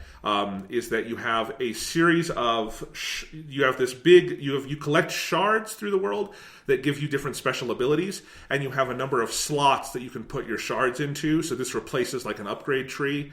And as you do, there are different combat shrines you can find throughout the world that will give you more shard placements. So like I have 6 or 7 I can place in now, and that's just a really fun way to like, because you can really customize like what you want to have. Like, do you want more health? Do you want an extra jump? Do you want this, that, or whatever? And that means also like everything you're finding is very valuable because it's either a shard that you directly use, or it's kind of the game's currency, which then you can go buy upgrades and stuff. So it completely kind of tears itself apart and rebuilds mechanically in a really interesting way while keeping like the core of what's good about the first one. It is also unbelievably beautiful. The level design is so good it hurts. I know one of the things they did is they hired for this game the fan developer who made A2MR, which is another Metroid 2 remake, which was a fan game that came out around the time of Samus Returns. And that game was very acclaimed. And they literally Moon Studio just grabbed that guy and made him a lead level designer on this, which is brilliant because like the Metroidvania merits of this are fucking on fire. It is so good. Every inch of level design. The story, I think, is even more affecting than the first one. It is beautiful, and this game will go for your fucking heart in places, and it is sad and beautiful. I love, like, there's way more characters in the world, and they've expanded on sort of the fake alien language they all speak, which totally sounds like Star Wars aliens. Like, it sounds like different aliens in Star Wars with this kind of like guttural speech patterns, and I kind of love it. But it's super charming. There's this one area in the world that you get to where a lot of characters like congregate, and you sort of help them through different things you find in the world build it up. Like there's this one kind of thing you can find that you can use for building. So like this one character can create more things on the map in this area. There's another character who's a gardener, and you find seeds that creates things in this area, and then more characters come and congregate there. So there's this sense of community that's just beautiful. There's so much visual variety to the different areas of the game. The music is a step up even from the masterful soundtrack of the first one. It's one of my favorite game soundtracks ever. If we were doing our top 10 video game soundtracks, Ori and the Will of the Wisps would be on there. No fucking doubt. It's that good. It's amazing. It's a masterpiece. Things could change. I have half of the game left to play. As of now, I would say this is the best 2D Metroidvania I've ever played. Interesting. And if you know me, that's really, really, really high praise. I really fucking mean that. Because it's got that same kind of hit of Metroidvania where you go explore a map and you fill things in and you uncover items and power-ups, and all that's really fun, right? Yeah. And you'll notice like, hey, there's this big block of sand I can't get through, and then you get so excited when you get the upgrade that allows you to go through the sand. It does all that well. But I think the thing that separates Ori from every other 2D Metroidvania I've played is the sense of movement is so interesting, and like platforming becomes a more important thing in it. So like traversing the world is much more gamified than it is in, I think, a lot of Metroidvanias. And the movement is so fluid. Like Ori and the Will of the Wisps goes into that category with like Spider-Man and Sekiro of games that like are just so ridiculously fun to move around in. It's like you're making music with the game just by engaging with the basic movements of it. I love that, and it's so rare that games fully like reach that level, and feel that fluid and balletic with their movement. So you have all of that, and then I also think the combat being as good as it is in this one also elevates it, because combat in Metroidvanias, like Metroid's really good at it. I thought Bloodstained was pretty good at this, but sometimes it's a little more conventional. I know Hollow Knight is supposed to be really, really good at that too. I need to play that. It's on Game Pass. Maybe who knows how long this quarantine lasts. Yeah. I'm very glad I have Xbox Game Pass. That's like, I don't need to go anywhere to get fucking games. I don't need to worry about money. I got all this fucking shit in front of me. I've got Yakuza 0 on my Xbox right now if we really run out. If we really have too much time. It's so good. I'm going to replay Yakuza 0 probably next year. Yeah. It's like I'm going to get there and go like... first full circle. Time to go full circle. Yep. Anyway, but yeah, so it's brilliant. And Ori and the Will of the Wisps is so brilliant that I can recommend it even though it is a fucking technical nightmare right now. Yeah, I've been hearing a lot of stuff about, like most of the stuff I've heard is exactly what you're telling me of, like, people love this game. It sounds fucking great. It sounds like they have taken all the, like, building blocks of the first game and really built up on it. And then there's the same that I always hear, but like series of technical horror stories that people have encountered. It wasn't ready to launch. Yeah. Like, that's just, it's a very clear, this game was not ready to go. And, you know, it had been in development for 5 years. Like, this game has been in development a long time. Yeah, it got delayed a bunch. It was announced at E3 like 2017. Like, Yeah. it's been years. Microsoft, like, I'm not gonna, I would, this isn't a case where I would be, like, angry at Microsoft for forcing it out. Like, 5 years is a lot of love and time and patience and money, I assume. Mm-hmm. But, like, it wasn't ready to go. I am playing on the Xbox One S, and it, you know, it's mostly not, like, game breaking, although I have had 2 crashes now. Uh-huh. So that's not great. But, like, it's the thing for me is it feels like a next gen game. It looks and feels like, okay, what this game is doing is not a current gen thing, and it feels like on the Xbox One S, it feels like someone has taken a next gen game and, like, shoved it into a box that can't really play it. It's kind of like something you get once in a while with bad Switch ports, where it's just like, it's a little too ambitious for this thing, you know? So, like, on the Xbox One S, it's very clearly running a variable resolution that in some areas can get very low. I think it probably maxes out at 900p, but I think it probably goes below 720p at points, just for some of the, like, 3D assets on screen get very jagged. The frame rate is supposed to be 60. That's what it was in the original, but it's clearly, like, all over the place. If you look at the Digital Foundry analysis, the graph is hilarious because it's just up and down everywhere. That's always my favorite. It's always boring when you watch a Digital Foundry video and it's like, it targets 60 or 30 frames per second, and it's just a flat line, and it's like, and then it loaded a level here, and it's like, here's a dip to like 28 for half a second. And then I like watching them, it's like, uncapped frame rate. It's just like, it's like basically a sine wave in terms of the fucking frame rate. And Ori and the Will of the Wisps on S sort of winds up running between 30 and 60.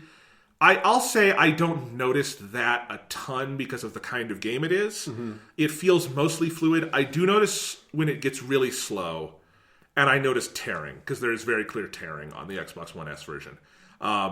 So you have all of that. So that's one level of problems. But there's also, like, there's clearly just a memory bottleneck on this game, where when you're moving around the world, like the original game, there are no load screens in Ori. It's supposed to, like most Metroidvanias, there's no breaks with loading. But it's very frequent. You're running through Ori, I jump in the air, I'm in the middle of a jump, and the game just freezes. And I'm like, I hope it keeps going, because sometimes it takes 2 or 3 seconds and then it goes.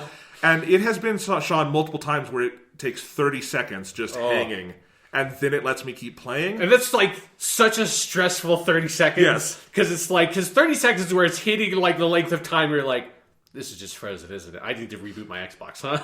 Yeah, I don't think it's ever completely crashed from a load freeze like that. But what it's clearly doing is it just can't stream data in fast enough, right? Is my thought. Although apparently this also happens on the Xbox One X, not to that length of time and much less frequently. But that just makes me feel like the game is poorly optimized, because the Xbox One X should have plenty of memory to run this thing. It's 12 gigabytes of faster RAM and like double the memory bandwidth. I mean, who knows? But yeah, so it feels like maybe it's just poorly optimized in that way. So like the original game, you fast travel by basically there's these big save points that are shrines, and you go to, and then you can hit Y and you can transfer. And it is slower in this one than in the original, but it's not disastrous, except for there's one transmittal from one spot to another that crashed my game once, almost crashed it another time, and every time the animation just completely breaks down, where, like, Ori is supposed to, like, go up in the air, and then there's a white light, and then it comes back on the new place and he comes down. And what'll happen is he'll go up, white light, it'll hang for like 10 seconds, then the white light will go away, and we're back where we already were, and he'll come down, and then it'll go to black, and then I'll be in the new place. So it's like clearly the animation wasn't long enough to cover the load, and so it just goes through the full animation, but the load's still happening, so it just is like, yes, throw up a black screen, oh shit. Yeah. And, you know, so these are like big technical problems. I worry sometimes, like, the 2 times it's crashed, I'm just like, please, my save, please still be there. It would break my heart having to. I mean, I would play it all again. It's that good, but like, please be okay. And like again, nothing has gotten corrupted yet. It's apparently the game was even more unstable in the build that reviewers played, so that's something. And my understanding is if you're playing on Xbox One X, all of this is smoother. The Xbox One X still has the frame rate is not a perfect 60, but it's less variable. It's obviously running at a much higher resolution. It's running close to native 4K, is my understanding. But man, like I'd be very curious, like if on a really good gaming PC, if you could get it running perfectly.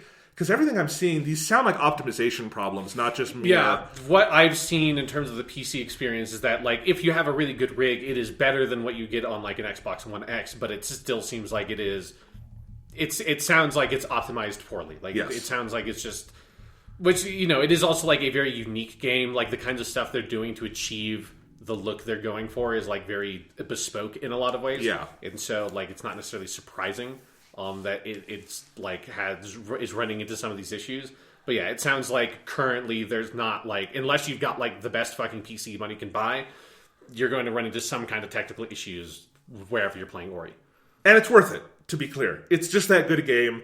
Like, if you don't feel you need to play it right now and are happy to wait for a patch, it probably is smart to wait for a patch. Yeah, or, Xbox Series X is out later this year, so yeah, I imagine that will probably fix these problems. Exactly. So, we shall see, but it is... I think it's probably the best Xbox One exclusive. I think it would be... I mean, the 3 best are very clearly this, the first Ori, and Cuphead. And I do have to say, like, I think those are 3 games that would not exist if Microsoft had not fucked things up as hard as they did at the beginning of this generation. Because those are 3 games that, like, the 2 Oris and Cuphead are basically indie games made with the backing of a Microsoft. Yeah. And they had the time and money to be like these really big versions of themselves. And I just have to imagine if Microsoft had not been in kind of those dire straits and they hadn't put Phil Spencer in charge, who is clearly like an actual gamer who knows all this, like who is excited by these things and like were able to like swing for the fences a little bit and try out projects to really differentiate themselves, I don't think we'd get these games. And Ori and the Will of the Wisps is a reason to buy a fucking Xbox. It's that good. Or if you have a PC, you don't need to. But it's fucking amazing. It is one of the best games of this generation. And that speaks really well of Xbox going forward. If this can be the kind of ethos they have as a overall publisher, and they can do more of this kind of stuff, because this is the kind of thing that like Sony does more really big, well done AAA games, but like there's this in between space that doesn't have this kind of backing behind it, and I really love that Microsoft seems to be interested in that. So yeah, if you have an Xbox, buy the game or just get a month of Game Pass and just play it that way. It's fucking amazing. It's so cool. I love it. I'll probably talk about it more next week, but it's. I'll just say it's going to take something really special to knock this off my top 10 this year. And it's the first new game I've played in 2020, I think. So, yeah, wild. Yeah. The only game I've played released in the year 2020 is Dragon Ball Z Kakarot. That's it. The number one game of the year. Yeah. So far, Dragon Ball Z Kakarot, 2 thumbs up, best game. Vegeta monologue at the end is very good. Yeah, it's about to be... We're all going to have played many more games because we've got Doom Eternal and Animal Crossing and Final Fantasy VII and... Persona 5 and Last of Us 2 and Ghost of Tsushima, and then later this fall we've got fucking Cyberpunk and who knows. It's a big year. But yeah, Ori and the Will of the Wisps, 2 big thumbs up from me. Yakuza 4, 2 big thumbs up from you. Yep. 2 very different games. Yes, but both will make you tear. I teared up at a part in Yakuza 4. Saijima got to me. That's nice. That big lug. I really do want to play the Yakuza games, and who knows, maybe this like at home time for all of us will be like, maybe I'll blow through this, I'll blow through Doom Eternal, and then I'll feel like, Animal Crossing I'm not playing all day every day. Maybe it's time to check out this Yakuza 0 thing. It's on my Xbox right now, Sean. I have one other thing to tell you about. So good. So I have my Xbox with me, and because the Xbox One S is very small. It's easy to bring around. So the other day, it was last week, I think they announced Call of Duty Modern Warfare has its Battle Royale mode. Yes, which is like a free-to-play separate download that you can just get if you want. Although it's kind of funny, if you have Modern Warfare, it's only about 15 gigs for the download. If you don't have Modern Warfare, it's 100 gigabytes. Yeah, because you're basically downloading Modern Warfare. Yes. So when I was at home in Iowa City, I saw that. I'm like, I kind of want to try this out, but I have a pretty bad data cap in Iowa City, and I'm like, I don't want to do this. But I get home to Colorado, and we also get the news that Comcast has lifted all data caps for the next 60 days. Yeah. And my parents happen to have Comcast, so I'm like, I'm going buck wild this next fucking week. I'm going crazy. So I did download it. I did play a little bit this morning, Sean. I haven't played it all yet. Okay, well, I haven't played really much because I want to tell you the story of what happened when I booted in. So I did the tutorial, which was fun. You are right, that game has insane sound design. It's crazy. It's fucking crazy. But then I get into the main game, and it's just like every other Battle Royale that you're in a plane and you jump out of the plane, right? So I parachute out, and I'm going down, and and I'm like, okay, I should pull my parachute now. I pull my parachute, and then I'm like, okay, there's a roof. Okay, I think I've got this right. And I cut the parachute, and I hit the side of the building and die. And that's how I started Modern Warfare Warzone. And then I shut off my Xbox, and I went upstairs and had some lunch. That's a very you thing. I just love that, like, everybody else playing the game, you have, like, your count or whatever at the top right. This is, like, 100 people. This is, like, everyone lands, it's like, looks up, how is it already 99?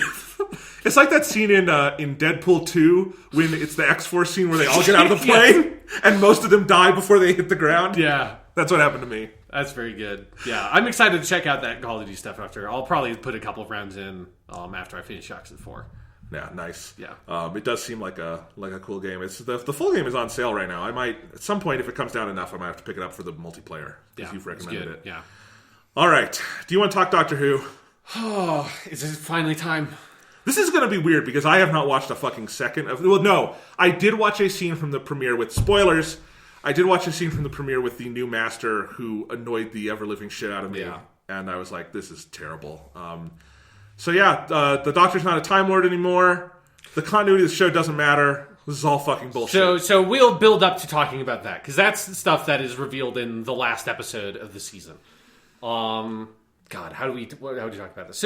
So obviously, if you've been listening to this podcast for a while, you know we're big Doctor Who fans. We used to do weekly reviews when Doctor Who was airing, and then we sort of made the choice not to do that this season. But in terms of I legitimately don't think, even if Doctor Who had been decent, I don't know if I would have had the schedule management to be able to watch it anyways with how fucking busy I've been, because it's been, for so many reasons, a crazy fucking year in terms of that stuff.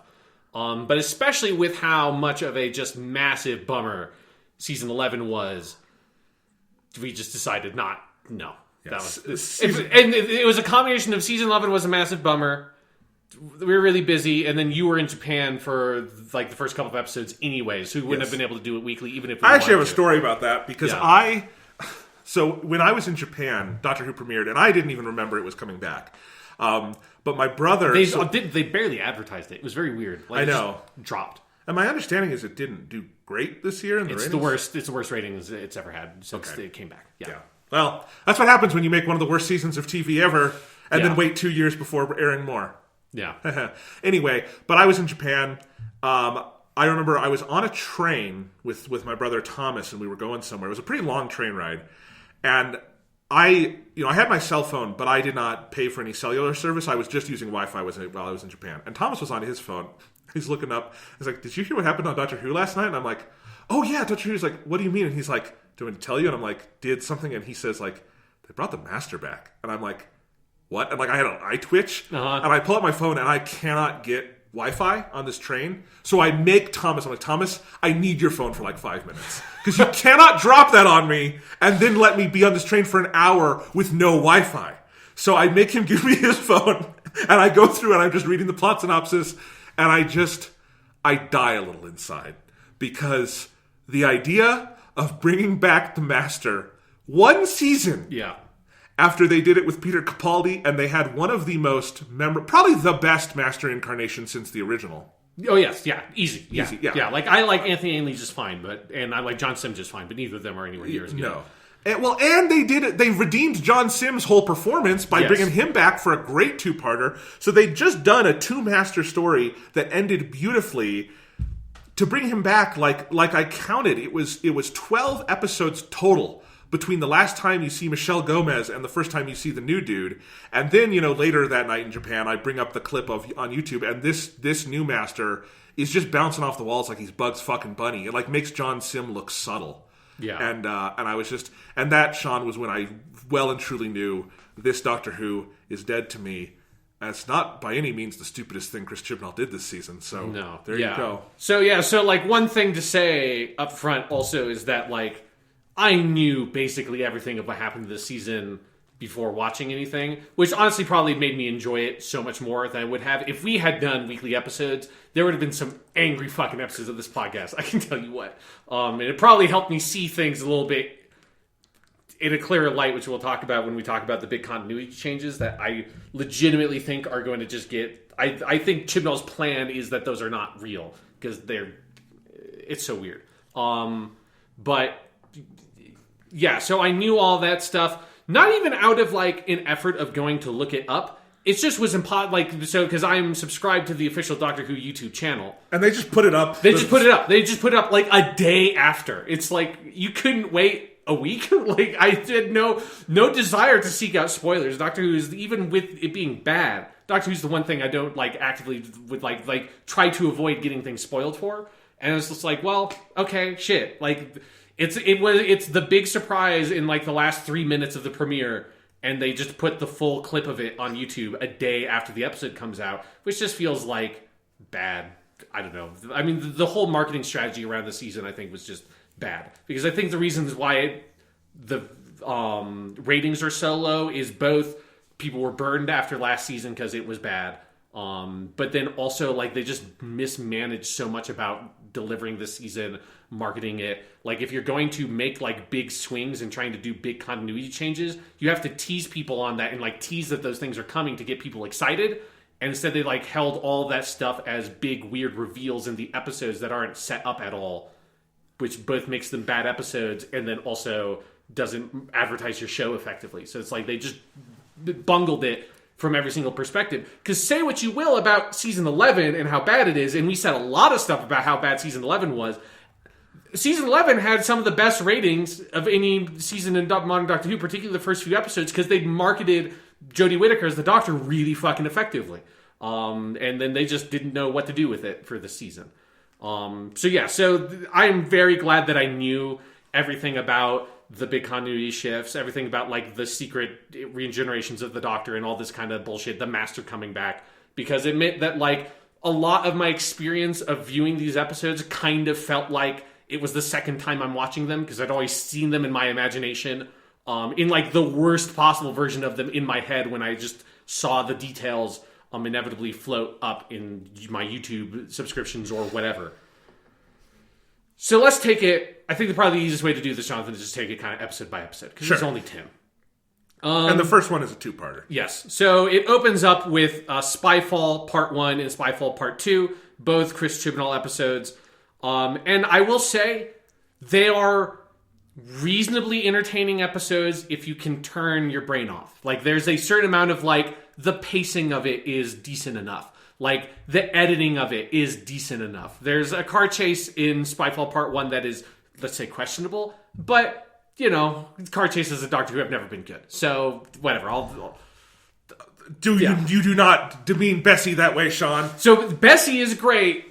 Okay, no, there's one good car chase. I mean, it's actually not. It's really bad and kind of boring, but I do like the hover car sequence in that 1/3 Doctor story where he's in his fucking hover car for 10 minutes, and it's half the episode. Inferno has a little car chase in it. Yeah, it's got a little bit, again, it's, BBC budget. Yeah. It doesn't matter if you're only doing 10 episodes in the Prestige era, BBC still doesn't have the budget to do a proper car chase sequence. No. But other than some of, that kind of stuff that I wouldn't expect to be good anyways, it's the thing with this whole season, is that there are only a couple of episodes that I would say are really bad compared to the maybe half of the episodes in season 10 were just truly awful. Season 11, season 11. Yeah, season 11 is just truly awful, dreadful shit like Kerblam, the Sarunga Conundrum, the Ghost Monument, the Arachnids in the UK, episodes which I had to read. I looked at the Wikipedia earlier today to remember all the episodes as, and the Battle of Ranskor Avkalos, the finale of season 11, just abject fucking garbage episodes. There's only a couple in season 12 that are like, this is just awful from every perspective. The acting, the writing, the filmmaking, like editing, music. But there's still some of them. There's still some, but it's like even if the quality of everything is like ratcheted down, it's more of a normal season of Doctor Who level of, these are just the shit episodes of the season that you expect to have. They're more shit than the shit episodes. There's like, Mark Gatiss would be like a saving Hail Mary, kind of writer, if we had him. He would be Chris Chibnall's Stephen Moffat. Yeah, he's like the home run hitter of the season. If we could just get Mark Gatiss back to have some like pretty dull historical episodes, like that'd be great. I love it, man. So it's like obviously all the quality is sort of like ratcheted down, but the ratio is much more sustainable. And there are several episodes of the season that I like legitimately enjoyed, even if there's no episode that's like great. Honestly, I don't think there's any episode that's even as good as Demons of the Punjab from last season, but that's mostly because that episode had almost nothing to do with Doctor Who, so it just got to be its own thing. So Spyfall Part 1 is like one part James Bond pastiche, one part Doctor Who. They don't do a very good job of the genre mashup, but they at least have like, here's the fun scene where they get all their like goofy like things from like fake Q. Like Stephen Fry is there, and he's clearly there just for a paycheck, but I really like Stephen Fry. So if he's going to be there for like 5 minutes an episode of Doctor Who, I'll fucking take it. And so it's like, it moves decently enough. It's got a good sense of energy to it. So I was like, you know what? I am kind of enjoying this. And then at the end of the episode, it's revealed that a character that I already knew because I'd seen what the actor looks like, who I had just looked up his name and already forgot it again. But the actor that plays the Master, he's like disguising himself as another person, which the reveal of this is so bad because it's like he's disguising himself, or he has basically implanted himself as an agent for MI6, and then he's with the Doctor's group for the second half of the episode. And then when they're all running to get on the back of this plane to stop like fake Steve Jobs / Mark Zuckerberg guy, who's like the villain of the episode basically, they're running up there, and they jump on into the back of the plane. And the Master is like, oh, man, it's like, man, I'm just not very good at sprinting. It's just something to that effect. And then the Doctor just looks at him quizzically and says, I read your file. You were a champion sprinter in high school. And then I've seen this scene. And then the Master like thinks about it for a second and is like, you got me on that one. And I'm sitting there thinking, what the fuck are you talking about? That was never shown or established in a line of dialogue. You can't just say that and have that be the reveal. It's so shit. It's so poorly done. It's just like, that's not set up at any point in the episode. There's no scene where the Doctor's flipping through his file and saying, it's like, oh, hey, you're a champion sprinter in high school. That's cool. That doesn't happen. Also because the Doctor and O, which is the codename he has, had met off screen sometime before this season. So it's like, it wasn't even the first time that those two characters were meeting. And so presumably her getting that information happened. It's going to happen like a fucking comic book or something that they're going to put out, right? Like that's what it's going to be. But it's like, how do you bungle that? Like, how do you not even like get the setup for that reveal across well? And then you have the Master, which is, it's, not the worst thing in the world. Here, let me bring up the guy's name so I can properly credit him. Sacha Dhawan. So he's doing, it kind of feels like a bad imitation of like an Anthony Ainley, or like when Michelle Gomez was still kind of trying to figure it out, although like even she was much better at being like the lunatic mad Master kind of thing.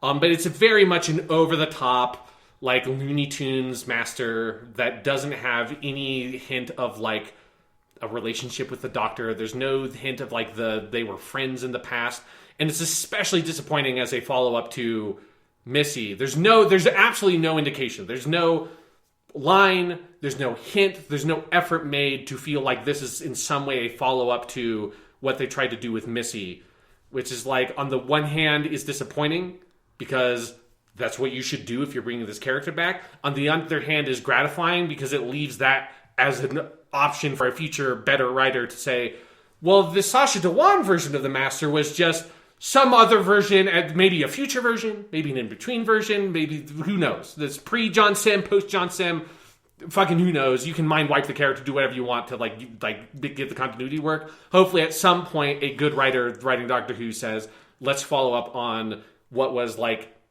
I mean, the most interesting character material the Master had ever been given as a character, which was what if we actually tried to deal with the narrative consequences of these two characters, the Master and the Doctor, liking each other, having been friends in the past, wanting to be friends, and working through that relationship, which is something that is."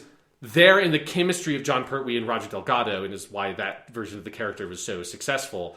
And there are like brief hints of it, even with the John Sim version. Like you get glimpses of it. None of the friendship dynamic is there at all with the Sacha Dhawan version, which is disappointing.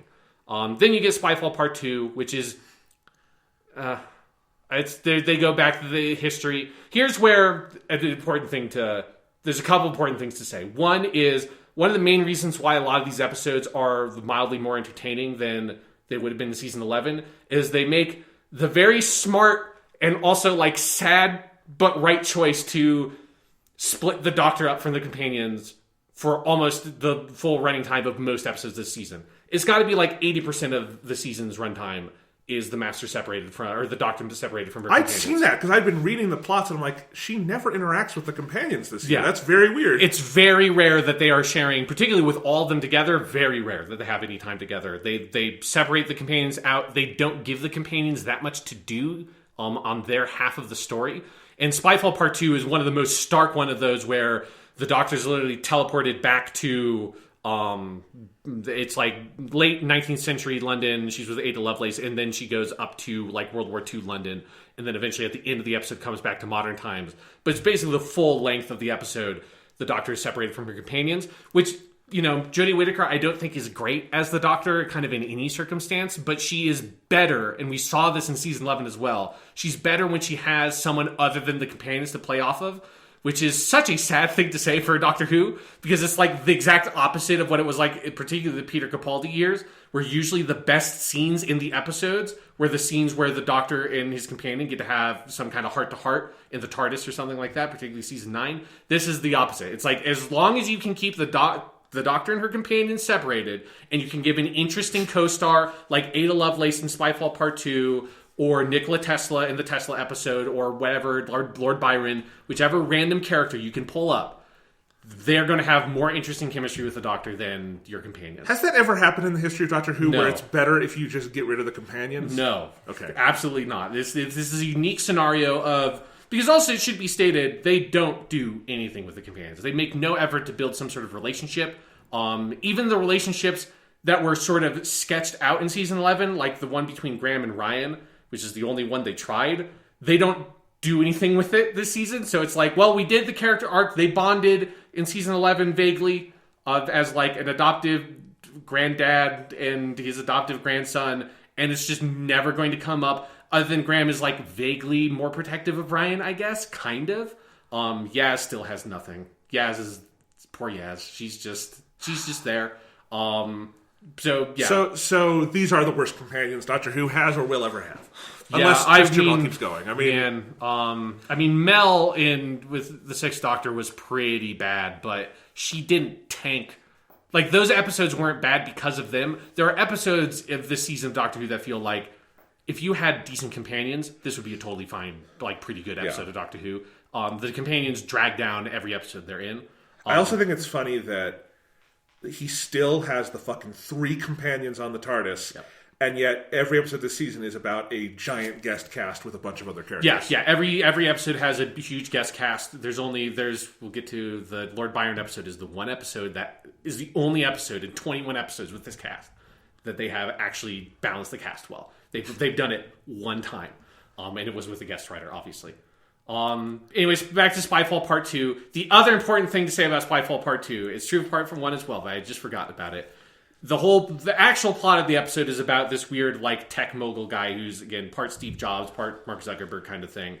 But the best part of it, I don't know if you saw this or not, Jonathan, but his tech company is named Vor.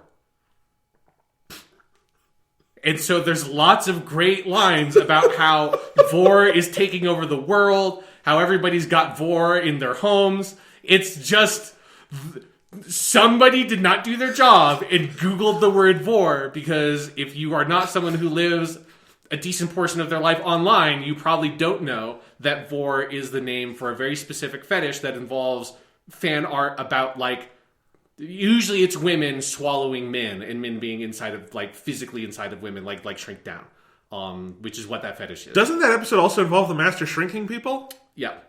I hadn't even thought about it. I mean, the Master's pretty disconnected from the vor stuff, which is a problem with everything. That's the sentence I really wish I didn't have to say. It's true of all the Master stuff, is he's just, like, mostly completely unrelated with whatever else is happening in the episode, which is a problem. But yeah, so there's a lot of just, like, British actors saying the word vor a lot, and it is so hilarious, and I cannot believe that nobody fucking Googled it. It doesn't have the E at the end, so maybe they did Google it, and it just never came up. But it's like, how did nobody... how do they spell it? So it's just VOR. Okay. Without the E at the end. Well, let's see what comes up, Sean. Yeah, you know. You want to put... did you get into, like, incognito mode? Well, fuck it. Yeah. All right, so vor, I'm seeing an acronym, but let's do what we really need to do and go into image search. Okay, this is all about airplanes. Okay, so there must be some kind of acronym with vor that if they just Googled it would have come up. But you know... There was an intern on that set that knew exactly what that word meant. When you add the E, you get, here's Yoshi swallowing there you a go. skunk. Yeah. So there you go. That's the good stuff. That's what you want. So yeah, you just get... Unfortunately, I don't think the Stephen Fry character ever says the word vor, if I remember correctly. So you don't get that, which is really what I wanted, because he's dead by that point. But yeah, so... Can we also just make fun of the title for a second? Spyfall is the stupidest fucking... Yeah. That's like a little kid making fun of Skyfall. Fuck off with this, Chris Chibnall. Yeah, you know. I'm sorry. The titles of, like, his episodes are always bad. I mean, this is the guy who made the Battle of Ranskor Avkulos and thought that was a smart title for an episode. Yeah. So, yeah, I mean, the one thing, to bring it back to the Master, I do appreciate them doing he shrinks people down and there's, like, a bad little action figure version of the person that he holds up. Like, that's a nice callback. I wish that we could have had that with, like, a good version of the character, but I'll take the scraps that you give me in some Chris Chibnall episodes. So overall, the Spyfall opener, kind of bad. There's a very poorly thought out sequence where the Master is disguising himself as, like, a Nazi officer, and the actor is Indian, and so there's this clear question of, like, I mean, you're disguising yourself as a Nazi, and the Nazis are, like, the white Aryan master race people, like, kind of questionable. And then he has a line about, like, oh, it's a perception filter, which is, like, clearly was probably, like, written after they had cast the character. They're like, oh shit, this doesn't make sense anymore. But then they add this extra flourish where when the Doctor exposes the Master as being not actually a Nazi, which could have just been done as, like, oh, because it's just this random person showed up wearing a Nazi officer outfit. Like, he doesn't have any documentation or anything. So you could just expose him somehow. She also uses the sonic screwdriver to, like, disable his perception filter, which just feels ill-considered to be like, first Master that isn't white, where I'm going to throw you into the Nazis. Like, let's just give you away to the Nazis and use your, like, the physical appearance and the fact that you don't look white to give you to the Nazis and give you up. What a noble, heroic deed the Doctor has committed this day. It's just poorly thought out. It's very poorly thought out. So let's add... So the 13th Doctor has, at this point, tried to stop a witch from being drowned. She has... Right? Didn't that happen? I mean, the Witchfinders episode, yeah. By the end of the Witchfinders episode, she joins the Witchfinders. Like, she becomes a Witchfinder. Yeah. Which is... The Witchfinders were people that went around and killed innocent people using the arm of justice. Yeah. So it's like, yeah. Okay, so she's done that. She's a corporate fascist, we know, from the Kerblam episode. From Kerblam, yeah. She's let multiple people die. We know that. And then there's this. She's just an overall hypocrite about the usage of violence, which continues in this season equally. Yeah. Yeah. So now she's also, like, uses people's, like, race and, like, social identity against them as a weapon against them, which is just, like, you know, it's one of the reasons why I feel like Doctor Who, generally speaking, should avoid going to World War II. And the couple of times that Moffat has done it with, like, Let's Kill Hitler and the Doctor Dances, they do it pretty well because they kind of avoid some of that shit. Yeah. And here it's like, they just don't avoid it. There's also, in that episode, they have, I forget her name, her last name is Khan, who was a British spy, a female British spy who was in, because it's Nazi-occupied Paris, not London, that they're in. And so this is like a historical person. At the end of the episode, the Doctor's like people like you who are fighting the good fight, like you're the reason why like the world will survive and like we will pull through. And then I was like, oh, this is like a cool historical character. Then I Wikipedia'd her, and she was like shot a month after the episode. She's executed by the Nazis shortly after the period of time when the episode is set, which is also just a like great Doctor. Yep, it's like people like you, like really saved it for everybody, but you're just definitely going to get killed. People like you. But to be clear, not you. Yeah, but not you. I mean, you help, the steps of progress, but you are definitely going to be captured and executed later. That would at least be great if the final scene was her in the TARDIS Googling that woman and then being like, oh, fuck. Oh, right. Oh, shit. Oh, I was thinking of another female spy that survived the war. No, she's the one that gets tragically executed shortly after this. Oh, no. Yeah, so Spyfall, Chibnall episodes, not good. Episode 3... Orphan 55 is the disaster episode of the season. It's the one that just... It's the kerblam. It's the kerblam. I mean, it's I think, probably the worst episode of the Chibnall. That's saying something. Seasons. Like, it is... So, it's written by Ed Heim, which is sad because he's the It Takes You Away guy, which is one of the only okay-ish episodes of season 11. It's certainly one of the only, like, interesting, ambitious episodes. Yeah, and to be fair, I think it feels like Orphan 55 was an episode that probably just got thrown under the bus. Because a lot of the problems with it just feel like the script needed multiple passes through it to sort of sharpen it up. The production is just terrible. This is where, like, most of this season, I feel like is much better shot and edited. You get fewer of the, like, weird editorial choices you got last season. But this episode, there's a action sequence in the middle where it's an episode that's on a resort in space that, like, is under attack by monsters. It's a classic Doctor Who story setup. And the big twist at the end is that the planet that they're on, Orphan 55, is actually Earth after global warming destroys it, is basically the plot. And then, like, the monsters that are there are mutated humans.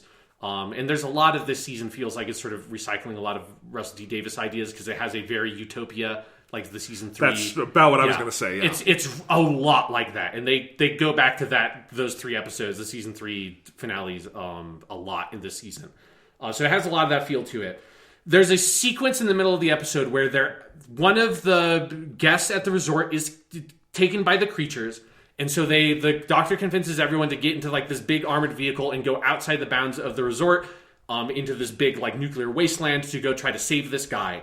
And then on the way there, they get attacked by the monsters and they escape into these underground tunnels, where then later they just completely rip off a scene from the Sixth Doctor serial Mysterious Planet. And it's like so specifically that scene from Mysterious Planet, which is the scene where they discover it's the Earth, which is also the plot of that serial, by finding a sign in this underground like destroyed subway. It's so specific. But that whole action sequence is one of the most incoherent scenes in Doctor Who I've ever seen. Just like the editing, where characters are spatially, what their motivations are, what they're trying to do. The old man who is kidnapped is just killed mysteriously off screen in a way that feels like it's going to come up again, but it's clearly they just didn't cover that sequence when they were shooting it on location or wherever they were, and so it's just like not in the edit, and so characters kind of talk about it having happened.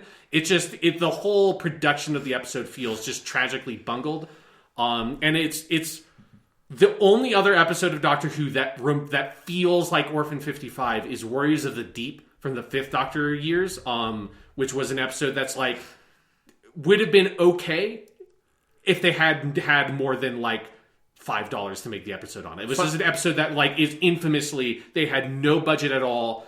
Like the effects are terrible, the shoot, the directing is terrible, everything is terrible because they just had no time, no money to make it, and that is exactly what Orphan 55 feels like. Fun fact: I own 2 copies of Warriors of the Deep on DVD. Great. I mean, that's if you want one of the like most like what is, if you did poll, would be in the bottom 10 episodes of Doctor Who consistently ever, Warriors of the Deep. which I actually don't hate that episode that much because I think it has. Maybe I'll give you one of the DVDs. Sure. No, should I probably explain that statement? I did Sure. not. I don't need an explanation, but you can give it if you want. Okay. When I was collecting a bunch of Doctor Who on DVD and making like my big Doctor Who hard drive, I did buy an eBay lot of. There was a library was shutting down and was selling their entire Doctor Who collection, and I got about 30. They had a bunch of rare ones in there that I don't think they knew they had, but they also had a couple of duplicates. So I have 2 Warriors of the Deep. I also have like 2 of the Patrick Troughton like missing years collections, which are cool. Anyway, but I've always thought that was funny because I know the reputation of that one. I thought it was funny when I got the box and I'm like, oh, they sent me 2 Warriors of the Deep.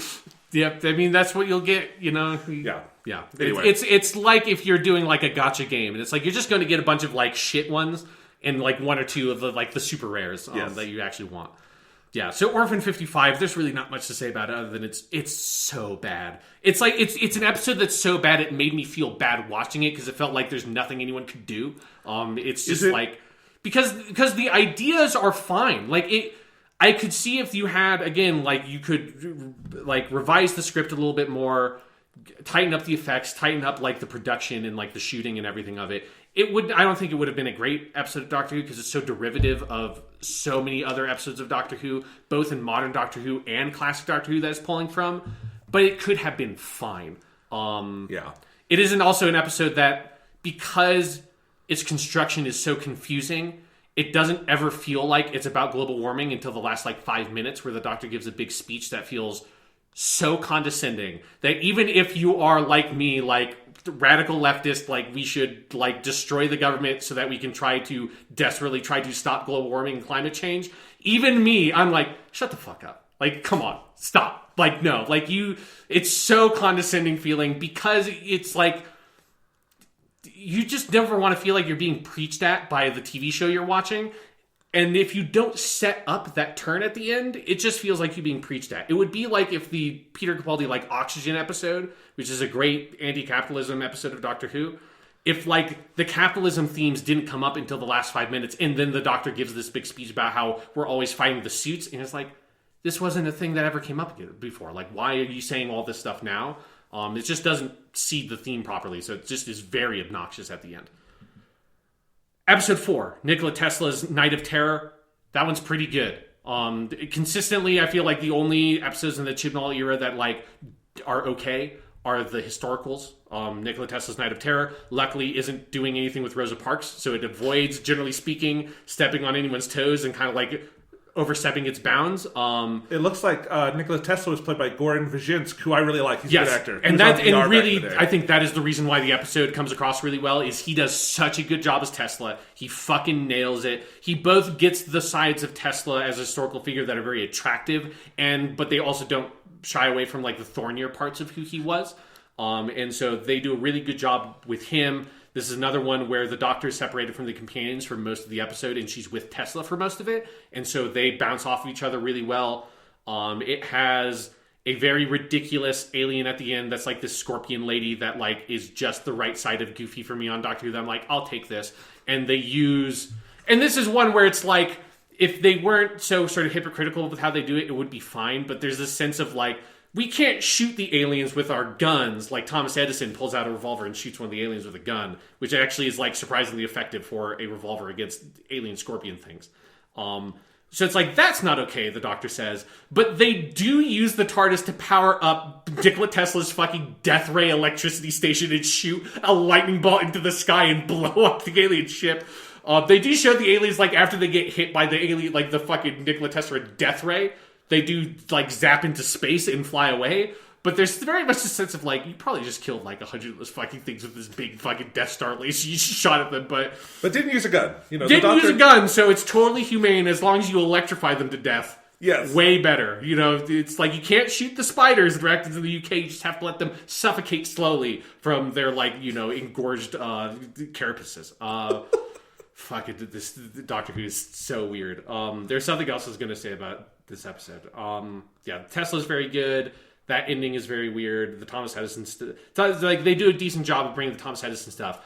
And this is one of the only episodes of the season that like has a consistent view of its like thematic argument, because the aliens didn't invent any of the technology they have. They just scavenged all the technology from other people that they like took over, other races they killed, which maps onto the Nikola Tesla was an inventor, and Thomas Edison is a businessman who stole people's ideas and used the law to create IP rights. And it's not like, I'm not saying it's the most amazing story idea ever on Doctor Who, but it is like the kind of basically competent execution of theme that was expected in the RTD and Moffat years that is almost universally absent from nearly every single episode for the past 21 episodes of Doctor Who.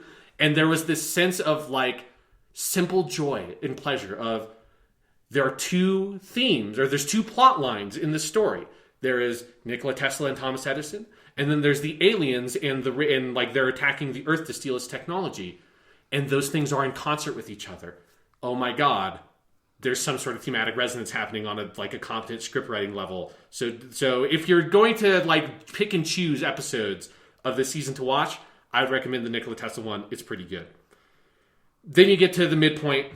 Then we get Vinay Patel and Chris Chibnall co-write an episode. So you have the person who wrote the best episode of last season and the person who consistently writes the worst episodes of both these seasons, co-writing Fugitive of the Judoon, which is where you get the start of the continuity bullshit happening. I have to say, by the way, yeah, is season 3 of Modern Who the only season that Chibnall has seen? Because everything he's doing is pulling from the Judoon from season 3, the Utopia thing. Yeah, the Master stuff he does is very reminiscent of the John Sim version from season 3.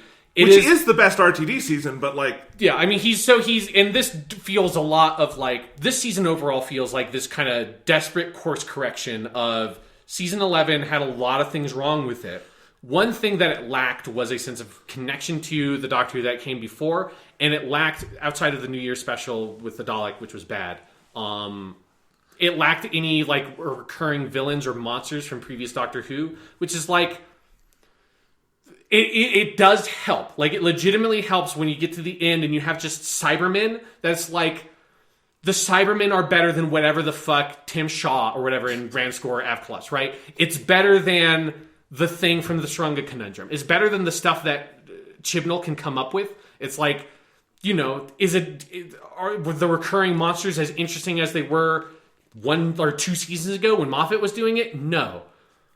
But it's better than Chibnall coming up with his own stuff. And so it's like, it's one of the reasons why I think this season just overall feels a little bit better, is that when the Judoon show up, the Judoon are great. That was a great, like, RTD fucking hit it out of the park. Like, it's one of my favorite RTD episodes. Yes, like I would love for the Judoon to become a continuing thing that shows up in Doctor Who. And like Moffat never did a Judoon episode, but he would bring them in as like a background thing every once in a while when you need, here's like the Doctor stopping in a bunch of places and he sees some Judoon and they go, Rosho, go. It's like, yeah, that's great. Love the Judoon. A+, great monsters. You know that Chibnall thinks the Judoon are great monsters because the whole Judoon side of Fugitive of the Judoon is fairly entertaining because it is just Smith and Jones. It is 100% that episode, which is the season 3 opener, where they quarantine the hospital because they're looking for an alien fugitive. Instead of them quarantining the hospital, they quarantine a small part of wherever it is in England, like the small town in England. And it's them going around and they're like scanning people and giving them the stamps on the hands. It is beat for beat. It is the exact same thing in Smith and Jones. And since Smith and Jones is a really good episode, it's nowhere near as good as that one. But like, there's a certain amount of satisfaction at just copying what Russell T Davies did in a really good episode and just doing that. It's diminishing returns. You're cutting out some of the stuff that was good because you don't have Martha there and you don't have that relationship with the Doctor and Martha and the companion stuff. You don't have one of the best versions of the Doctor running around. Yeah, exactly. You don't have any of that, but you have something, and Chibnall usually has nothing. And so Fugitive of the Judoon overall is like one of the more entertaining episodes of the season. So the Judoon stuff is fine because it's just doing Judoon stuff like very blatantly. The new Judoon costumes also look really good. There's one that has like tufts of hair on top, and I think I like that. Nice. It's a good addition to the Judoon design. Like the production design of this episode is pretty good. And then you get 2 other major features of this episode. One is Ruth, who is a secret regeneration of the Doctor, which we'll talk about. Briefly, I have to also address the funniest part of the episode, which is they bring Captain Jack Harkness back in the most thrown away, pointless fucking cameo I've ever seen. He never meets the Doctor in the episode at all. And he never comes back for this season. The rumors are that he's going to be in the New Year special, whatever it's going to be. But for this season of Doctor Who, Captain Jack is in maybe 3 to 5 minutes of footage. They do the same scene with him twice because he kidnaps Graham, trying to kidnap the Doctor. They do it, it's a decent joke that he plays. It's like where he thinks Graham is the Doctor because it's a white dude. And it's like, haha, the Doctor's a lady now. It's like, oh, that's great. It's like, that's a decent enough scene. And then he tries to grab the Doctor again with this piece of tech because he's floating up above, orbiting the Earth in this spaceship thing. And then he grabs Ryan and Yaz, conveniently separating the Doctor for the almost entire episode from her companions, which we've never seen before this season. They just keep on finding new ways to separate the Doctor from the companions. And then they just do the same scene again, only Ryan and Yaz are there. And then there's one more scene with Captain Jack where he says, "Beware the lone Cyberman. Make sure you tell the Doctor, beware the lone Cyberman," which never comes up again in the episode. It's at the very end of the episode, they deliver that message to the Doctor, and that's all that Captain Jack does. And it's the most he fucking shows up and does it, but it's it's recognizably Captain Jack. I wish that he was actually in the episode. I wish he saw the Doctor and said a word to the Doctor, which is what you want, and they just don't do it. So the Captain Jack stuff is just very blatant, pointless, stuffing for this episode to fill the runtime, and then to vaguely set up what is also the least important part of the finale, really, when you get down to it, which is the Cyberman stuff. Then you get the Ruth stuff. This is where you have this woman who's living in this town. This is where you get another episode from season 3, Fan of the Blood, Human Nature, where you have the chameleon arch thing. They basically do that where she's I'm just a normal human person. I don't know why these Jadoon are being all crazy. And then they drive back, which is actually a very good sequence where the Doctor's with her. They drive to this, I think it's in Ireland or somewhere, or no, that would make sense, Scotland, to this lighthouse, which was Ruth's family home. And she's having these weird flash visions. And then she's there and she's hearing these weird voices. And then she smashes this thing. And the chameleon arch stuff from season 3 happens, and she's the Doctor. Not only she's the Doctor, she also has a TARDIS, which is a blue police box, which is buried under the ground that the Doctor discovered, our Doctor discovers. And then, so the Jadoon are after Ruth Doctor. The Doctor doesn't remember ever being Ruth. Ruth is I can't possibly be you, this is crazy. You find out that Ruth is an agent for, quote-unquote, the Division, which is just a renamed version of what was the Celestial Intervention Agency, which was a play on the CIA, which was a group of agents among the Time Lords that did secret agent bullshit that was in a couple of old classic Doctor Who stories. So she's some secret agent Time Lord lady who is on the run, and that's it. And it's there's a certain amount of mystery to it that is satisfying, even though I knew what would happen in the finale. I knew what the conclusion of that arc was for this season, at least, which honestly actually isn't as much as I thought it would be. But at least in the episode, there is this sense of the Doctor is confused, the Doctor is concerned, the Doctor is worried, and she's trying to figure out what's going on, which is a character motivation and a mode and tone Chibnall has never had, because he hasn't had that almost at all with the Doctor. And it's something Jodie Whittaker has never had to play before, and it pushes her to do some other things with the character, which is nice. And it just gives the Doctor basic character motivation that she's trying to act out in the episode. And so fulfill. You have lowered the bar so ridiculously low. It's so low. It is so low. It's a character needs motivation. This is important to set up why the finale is bad, though. This is why I'm saying these things very explicitly right now, because not only because it's compelling motivation. It's not just the character has a motivation, which is basically lacking for most of Chibnall's stuff. There's a compelling motivation there, and it's it is, this episode, bar none, is the most interesting Jodie Whittaker is as the Doctor. It's so far and away the most interesting stuff. We'll talk about the implications of the lore stuff when we get to the finale, because Fuse of the Jadoon doesn't give any clarification for what it means that Ruth is a version of the Doctor we've never seen before. It implies that she must be a past version, but it never specifically states that or shows us evidence that that must be the case. So it's kind of weirdly up in the air.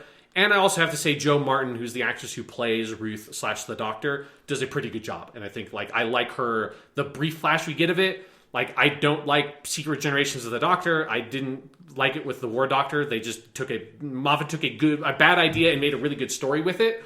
I think the Secret Generation is just a bad idea.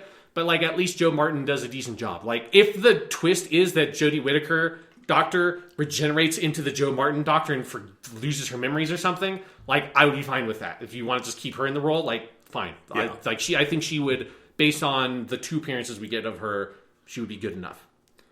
Then episode 6 is an episode called Praxeus. It's this is the one that has plastics. It's another like weird climate change episode that they just kind of bungle, and it's like fine. It's the most harmless nothing episode of Doctor Who. I can barely remember anything about it. Moving on. 7 is Can You Hear Me? This is taking the place of It Takes You Away as the like bonkers episode for the season, and so it's like kind of entertaining for that reason. It's got some the first half of it is actually really good because it's some horror stuff of like this weird bald man who shows up in people's dreams and his fucking fingers like detach from his hands and stick into people's heads and like gives them nightmares. And that shit is like really well done. It's the most effective the companions have ever been because they're separated from the Doctor, but they're actually focusing on them, and like Ryan is talking to a friend that we've never seen him have before, but he's having these nightmares, and so he kind of stumbles into the mystery that way. And the first half is pretty good. Then the second half just kind of becomes cliche Doctor Who, like they discover it's an alien plot. It's some weird, there's a lot of weird references dropped to the Celestial Toy Maker and all this shit where the bald man is like some weird god entity. So they do some like weird classic Doctor Who references that don't, I think, play very well.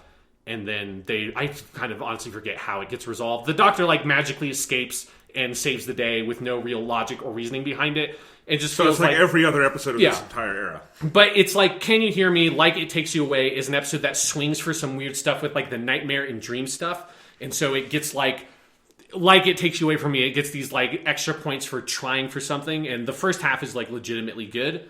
So again, like if you're picking and choosing episodes, so far I would say the Nikola Tesla one, episode 4 is one to watch. Future of the Judoon, you could watch that one and that's fine. And then Can You Hear Me? I would check that one out. And then you get episode 8, which is probably the best episode of the season, The Haunting of Villa Diodati, which is the Mary Shelley, Lord Byron episode. This is also where the Cybermen come in. And this is, well, I should credit the writer because it's the only writer that has like properly done this. Maxine Alderton, who I think mostly writes soap opera stuff. She has the Doctor, Graham, Yaz, Ryan, Lord Byron, Mary Shelley, Mary Shelley's sister, whose name I'm forgetting, the Doctor guy who's there, who are all historical characters. This is based on the night when Mary Shelley comes up with the ghost story that becomes eventually Frankenstein, where all these famous writers from the period tell ghost stories to each other. And then Percy Shelley, who's only more in like the back half of the episode. And then a bunch of like the butler and all these characters. There's like a dozen characters in the episode. And the writer, Maxine Alderton, she balances them. And it's like, oh my God, they did it. They actually did it. 21 episodes with this cast, and we have one that every companion feels like they have something to do. It feels like they talk to multiple characters. The supporting cast is interesting and well drawn. Particularly, I think the guy who plays Lord Byron does a very good job, because Lord Byron's obviously like a very colorful character, and he does it really well. The Lord Byron interactions with the Doctor are really well played. It's like one of the only times where the Doctor being a woman has like factored into the episode in a way that feels like makes sense and is satisfying and gives you like a different perspective on things, because Lord Byron's an infamous womanizer. And they like play that really well, which is surprising. And then you have the lone Cyberman pops up, who is, it's an interesting idea that I think Chibnall's episodes that follow up from this don't execute on that well. But it's basically this Cyberman who's like only half cyber converted. So it's like he's like half human, half Cyberman. So he has still a lot of his emotions. He still feels pain. So he's still like, he's just like angry and like suffering. And he's in pain, and he's just like fucking pissed off. And it's just this angry, fucked up Cyberman that's just stalking them around this house. In the first half of the episode, it's a kind of ghost story, setting up then the appearance of the Cyberman, who kind of fully materializes in this time period or whatever. And it's just like the haunted house stuff. It's really well directed. The sense of space and like geometry in the house is really well established. There are a bunch of great gags where, as the episode goes on and the house feels more haunted, they're like sort of spatially trapped in areas where if they like leave a room, they come back in through the same door, and there's a lot of smart filmmaking around that. Lots of really great jokes. They have fun with the historical period. And then the monster Cyberman is like legitimately engaging when he comes in. The pacing's really set up with like the balance of the first half being a ghost story, the second half being a monster story. Like all that stuff is like, this is an episode of fucking Doctor Who. Like this is a normal episode of Doctor Who that is executed at a level of sophistication we have not seen since Stephen Moffat was doing it. And it's like, oh my God, if this was like the average to like slightly above average level of quality that you got from Chibnall, like we would be sailing pretty clear. Unfortunately, this is like the highlight. It's this in Demons of the Punjab, which I would say is probably still a little bit better than this one, but this one is like a Doctor Who story, so it's like more shocking to me that it's like good. And like there's this like vague vision of having this cast of characters, having Jodie Whittaker, and like actually being able to do it. And it shows that the three companion thing is not something that cannot be done in modern Doctor Who. It's not that it's impossible. I mean, because we've had larger casts here and there periodically with RTD and Moffat as well. It's like Chibnall just can't do it. Like he can't do it. And he can't set it up well enough for other writers to do it because the characters have no real identity. So it's like, while Graham, Ryan, and Yaz all are used effectively in the story, it's not in such a way that like it uses their characters uniquely effective. It could be anybody. It could be Amy and Rory and fucking Nardoyle or whoever, right? It could be any character, combination of characters, and you would throw in some slightly different jokes or whatever, and it would work. Like, it's a very generic companion role. But writers can do it. Chibnall just can't. And so it's like this vision of, oh my God, what if Doctor Who was good? There's only one thing about the episode that I don't like, which feels very consistent with the Chibnall era, which makes me wonder if maybe this ending part was written by Chibnall, because it feels like it, where part of the plot is that Percy Shelley was infected with this Cyberman AI, which was mysteriously sent back into the past. You later find out was part of like a human strategy in the Cyber Wars to take this like Cyberman AI, displace it in time so that the Cybermen couldn't have access to it. It gets displaced back into the 19th century. Percy Shelley just happens to kind of stumble upon it, and it like gets inside of his body because this weird like Terminator 2 kind of like liquid metal thing. And so then the lone Cyberman also comes back in time trying to get it. So Percy Shelley has all this like Cyberman bullshit like AI stuff in his head, and the Doctor needs to get it out. But the Doctor makes this very weird argument about how like Percy Shelley is like uniquely important in this way. It's like, words matter. If Percy Shelley dies, it'll have a ripple effect on all of time and all of space because of like how important Percy Shelley is. It's like, one, I mean, Percy Shelley, great writer, like Ozymandias is one of my favorite poems. Mary Shelley and Frankenstein. Way more important. Out of all of the writers there, Mary Shelley is, I think, by far the most important so far in history. Her legacy, I think, is the most influential, the most important. So it feels like a weird character to pick. I don't know why you pick the dude to be the one out of this cast of characters you do that with. But it's also just like feels antithetical. It's not something we're not used to with this version of the Doctor. But it's antithetical to the normal ethics and values you'd expect the Doctor to express, which is that everybody is important. The reason why you're saving Percy Shelley isn't because, oh, he's this famous writer. It's because he's a guy who's suffering, who shouldn't die. He's innocent. He has no blame in anything here. We should save him. But like they frame the argument as either you let Percy Shelley die and kind of the cyber AI will die with him, and therefore you like the Cyberman can't take the cyber AI and do bad Cyberman bullshit in the future, or you save Percy Shelley because his words are just so important. Who knows what happened to history if Percy Shelley dies now? But then the Cyberman gets the AI, and then he does awful shit in the future. And so the Doctor decides to save Percy Shelley. It kind of vaguely sets up the the finale episodes where the Cybermen come in, though it doesn't. That was probably written by Chris Chibnall. It feels like it's written by Chris Chibnall. And it's just this, like, it reminds you of something else that's, like, really fucked up about this season, is you have that speech about Percy Shelley, how important he is. You also then have, like, there's a similar, like, great man of history perspective in the Tesla episode that feels, like, very outdated, especially when I feel like Moffat kind of just, like, gouged that format and dismissed it. And it's like the last time we had a historical episode like that with Moffat was the Robin Hood episode with a character that isn't even a historical person. It just kind of feels like Moffat at some point, I think, rightly analyzed that the great man of history theory for Doctor Who just doesn't work well. And it just conflicts with the Doctor's humanitarian perspective where everybody is equally valuable. And so Chibnall's bad at. He's too much of this great man of history kind of thing. But the thing that's really galling is in Spyfall Part 2, the Doctor is with Ada Lovelace and, again, I can't remember her first name, but Khan, the World War II spy. At the end of that episode, I forgot when I was saying the whole thing about she tells Khan, like, it's people like you that will, like, keep the future safe. The scene where she's telling her that speech is a scene where she mind wipes her. And then she goes and she mind wipes Ada Lovelace. And when she does that, Ada Lovelace is saying, like, no, please, no, I want to remember, like, I've seen all these wonderful things, please don't do this to me, and she mind wipes her anyways. And it's, like, really fucked up. Again, something that Moffat, like, gouged just, like, viciously in Hellbent. This whole idea that you, like, the Doctor can just mind wipe his companions, and that's an okay thing for him to do. And then Jodie Whittaker Doctor just does it to these two ladies. Because if they know, it, like, who knows what kind of impact it'll have on history if you have all this knowledge. She goes on a whole fucking crazy adventure with Nikola Tesla and Thomas Edison where they fight alien scorpions that come to invade the Earth. Doesn't mind wipe Nikola Tesla or Thomas Edison. She fights off a lone Cyberman in a haunted mansion with Mary Shelley, Dr. Polidori, I think his name is, Polidori, Percy Shelley, Lord Byron, Mary Shelley's sister. Doesn't mind wipe any of them. Like, Percy Shelley is literally infected with, like, a cyber AI. Doesn't fucking mind wipe him. Just moves on. It's like, this is fucked up. So it's okay to mind wipe the ladies in the opener, but not Nikola Tesla doesn't need to mind wipe. We can trust history with him. He won't do anything untoward.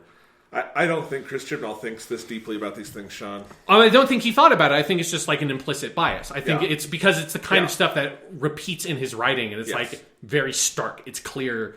That's like, I don't think he's doing it on purpose, but he's definitely doing it, and it's like a repeating pattern. And it's connected to, I think, his understanding of how history works, which is that history is moved by the works of great men in particular, and women can be there too and do stuff as well. But the way he treats the male figures in history are, like, clearly different than the way he treats female figures in history, which is upsetting.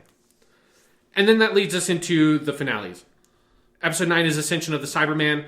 It is the most by-the-numbers episode of Doctor Who maybe I've ever seen. I must admit, for the second half of that episode, I was mostly just checking Twitter and thinking about other stuff and, like, spacing out. It's just the Doctor shows up on a planet. Cybermen show up to attack some humans. She tries to help the humans escape. She's split up from her companions. And then at the end of the episode, the Master jumps through a magic portal from Gallifrey. Which, also, by the way, the Master destroyed Gallifrey. That's revealed in Spyfall Part 2. Yeah, I know. It's pointless. I don't know why they did that. To reset the fucking status quo back to Season 3, basically.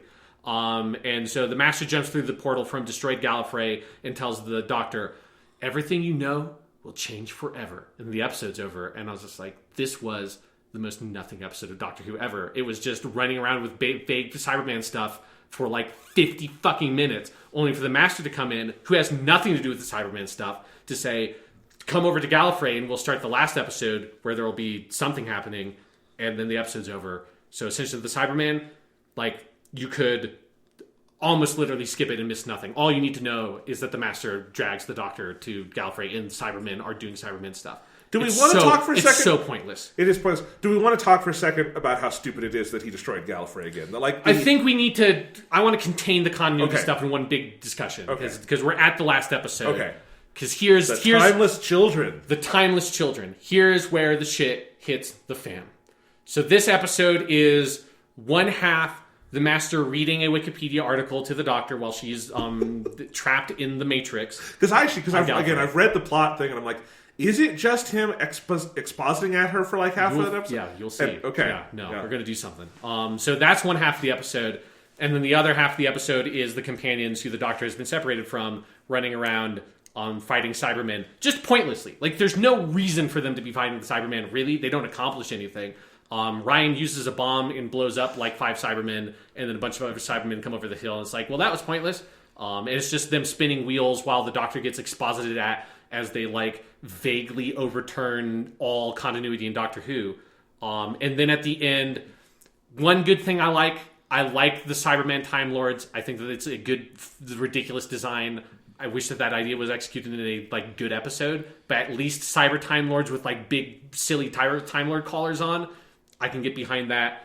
Then the ending of it is so good in a bad way. The Doctor is like escapes from the Matrix inexplicably. She goes to confront the Master, and in the time the lone Cyberman from episode 8 had this death particle thing, which was only introduced in the finale, that will destroy all organic life, because his plan is to convert all the Cybermen into pure robotic life forms and then destroy all organic life in the universe with a death particle. Like, literally, that's just what it's called. And it's like a little glowing thingy that's in his chest. Then the Master shrinks that Cyberman down and then steals the Cyber AI so that he can take control of the Cybermen, turn them into Cyber Time Lords.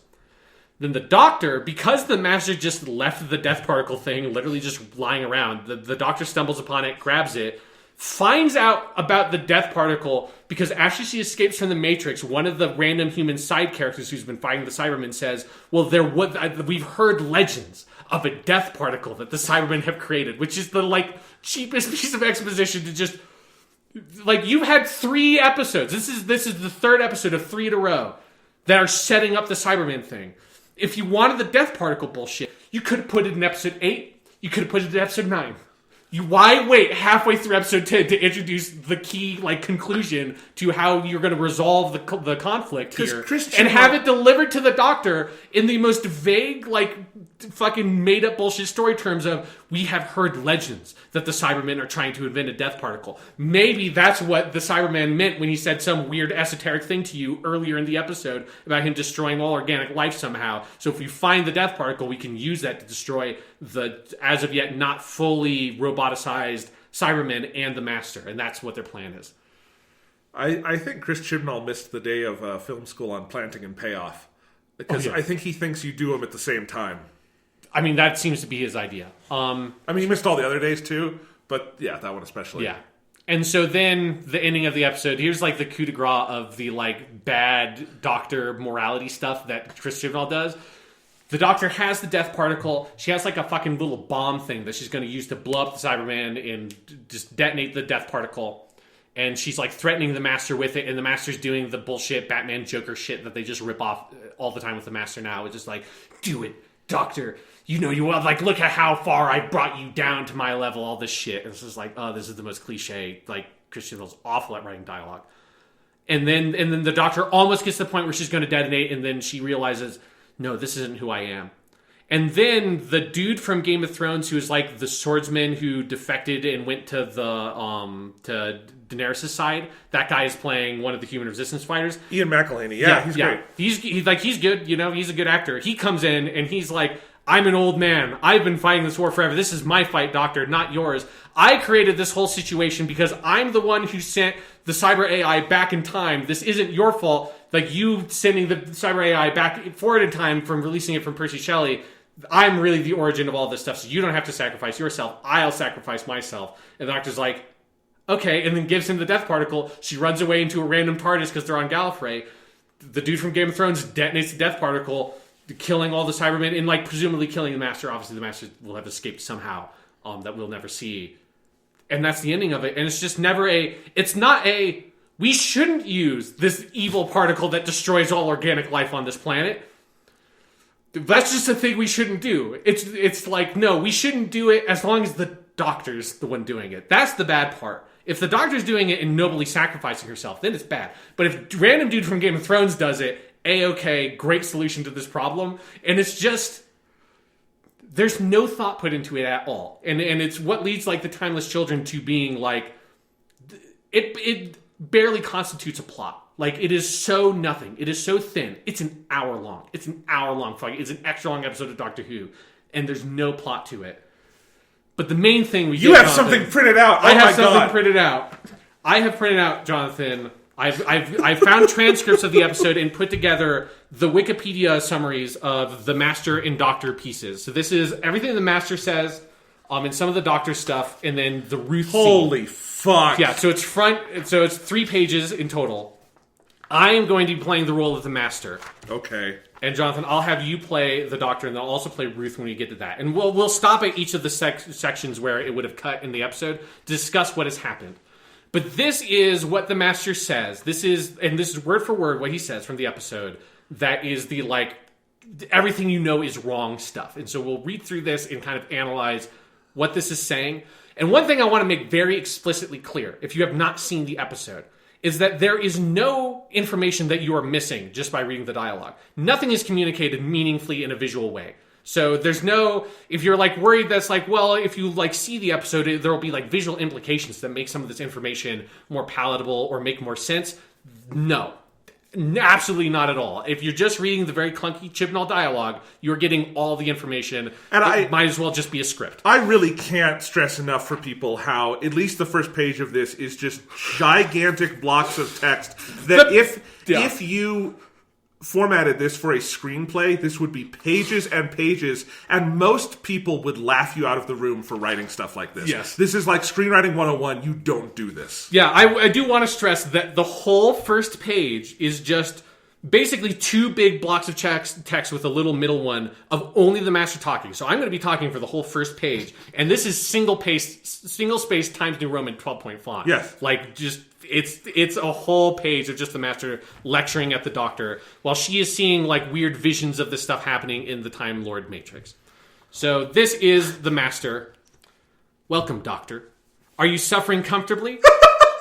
Yeah. So this is the dialogue. This is the evil character. So he says stuff like that. Then I'll begin.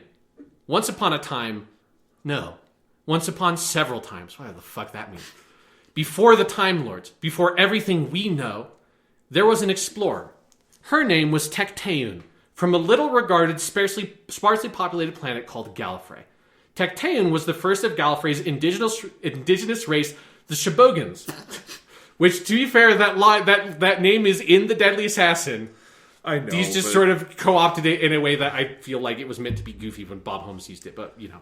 So, the indigenous race, the Shobogans, to develop space travel. Dangerous, unsophisticated space travel.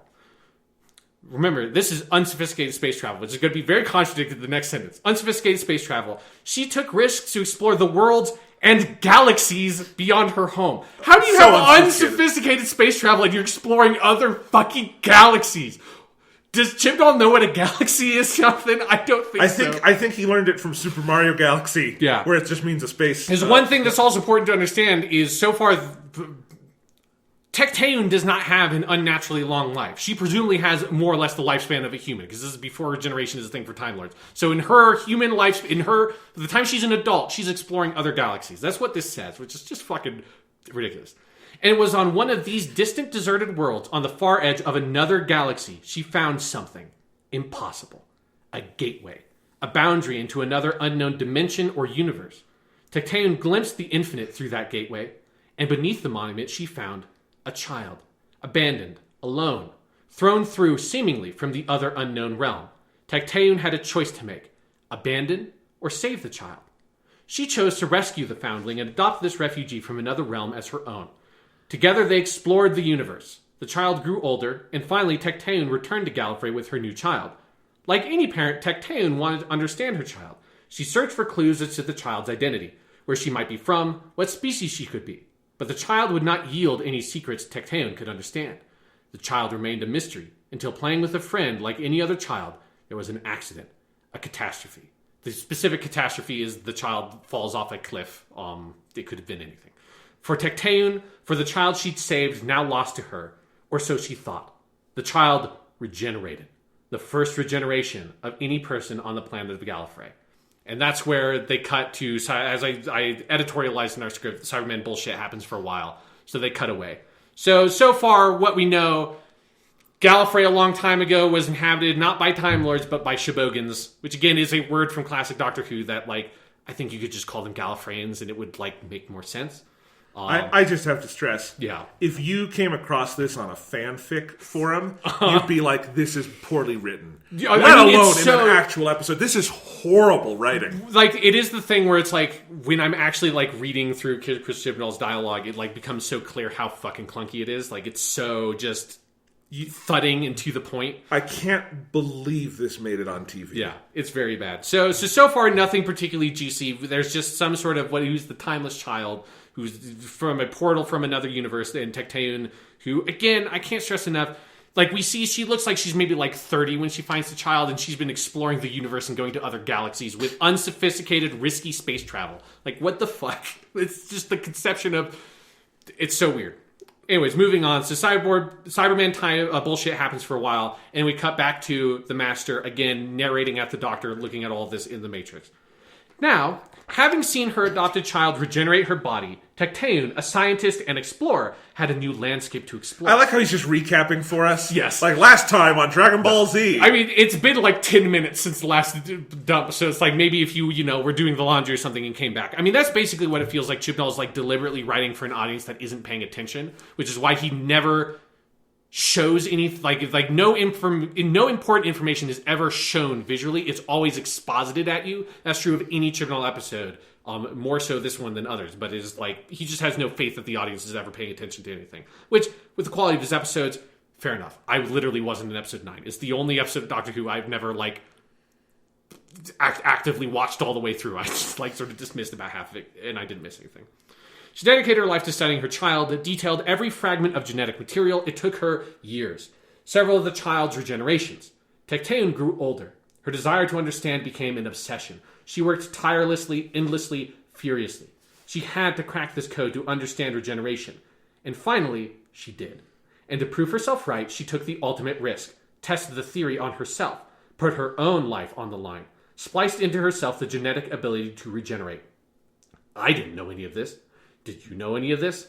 Nearly there. Don't you love when you have so much exposition that the character delivering the exposition has to reassure the audience that they're almost done? Which, by the way, he's fucking not. No. We are not nearly there. We're on page 1. Yeah. The planet of Gallifrey evolved. Shobogans grew in knowledge and ability. They built themselves the Citadel. They discovered the ability to travel through time as well as space. With Tecteun, they became a self-appointed ruling elite. And Tecteun proposed that they gene-splice the ability to regenerate into future generations of Citadel dwellers. It would become the genetic inheritance of them and their descendants. So by this point, Tecteun started as a woman, has now regenerated into a man. But he would restrict the regenerative process to a maximum of 12 times. The Timeless Child became the base genetic code for all Gallifreyans within the Citadel, the civilization which renamed themselves with characteristic pomposity, Time Lords. The foundling had become the founder. The rest, as they say, is history. We're going to pause there for a second. So that's a lot. I don't know why. I feel like there's about 5 times as much information in that second block of text, and it's just as long as the first block of text, which tells you almost nothing. Uh-huh. So let's go through a couple of major points that I find fucking hilarious. My favorite part of this whole thing is that the Time Lords developing time travel is completely and utterly independent of the Timeless Child stuff. Has nothing to do with it. Yeah. It's just... And then they develop time travel. And it's just like... So the only thing the Timeless Child is good for is regenerations. It's not like in unlocking her genetic code meant that Tecteun developed a deeper understanding of time than ever before and understood the secrets of time travel. The only thing that the Timeless Child contributes to Gallifreyan society is regeneration. And it's not the thing that they're actually fucking named for, which is traveling through time because they are the Time Lords. So as a revelation of everything you know is wrong, it's like... This one part about what you know is wrong, the rest of it is more or less the same. Eventually, we just would... we have... Our first space explorer was discovering other fucking galaxies and going there. They would have developed, presumably, time travel no matter what. There's no statement about, being able to regenerate meant their lifespan was long enough. They learned how to travel through time. Nothing. Yeah. They just developed time travel completely coincidental. I mean, it's just they discovered the ability to travel through time as well as space. It's one sentence in this fucking... just avalanche of text. Yeah. So then another thing that's interesting about this is I feel it's weird that they don't put a particularly fine point on the class distinction that is implied here, where it is implied that, which this is true if you know historical Doctor Who classical kind of canon, that Time Lords living in the Citadel and the major Time Lord hubs are special, quote unquote special. They're a ruling elite, and that there are a lot of Gallifreyans or Shobogans that live on the planet's surface that live in basically hovels. And that's stuff that you see in some of the Fourth Doctor stuff, like the Invasion of Time.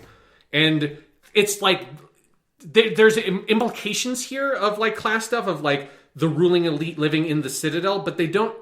I feel like you should have zoomed in on that more and made that more of a point, because there's no like strong visual language showing that kind of divide. It's just sort of vaguely implied by the dialogue, which I think is a huge missed opportunity if you're trying to like poke holes in the Time Lord bullshit, which I want to make clear. The idea that the Time Lords got their like regeneration and time travel and stuff like that by like abusing another alien life form, I think is totally fine. Like if that was what you're doing, you could make a good Doctor Who episode that could be a good premise for a finale. Like the Timeless Child stuff, if executed well, which we'll get to one part of what that means, you could make this good. Like I have no objections to the Time Lords stealing regenerations and all that bullshit. It's just this is executed particularly poorly. One example of it being executed poorly is, actually this is the best part of this. It would become the genetic inheritance of them and their descendants, but he would restrict the regenerative process to a maximum of 12 times. Why? Yeah. Why? Like, did Tecteun just decide, I want to be mostly immortal, but more than 12 times regenerating? That seems kind of weird. Let's just only do 12 guys. There's no sort of inbuilt reason. It's not a genetic thing. It's not like, there's no line about how like they couldn't understand the real process of regeneration, so they could only replicate it up to a maximum of 12 times, which would be such an easy line to put in there. Instead, it's just Tecteun randomly decided, well, we'll make it 12. 12 sound good, guys? So, what about 15? 15 is a bit too much. What about 8? I want to do a bit more than 8. Come on. 12. Easy, medium, let's do 12. It's such horseshit.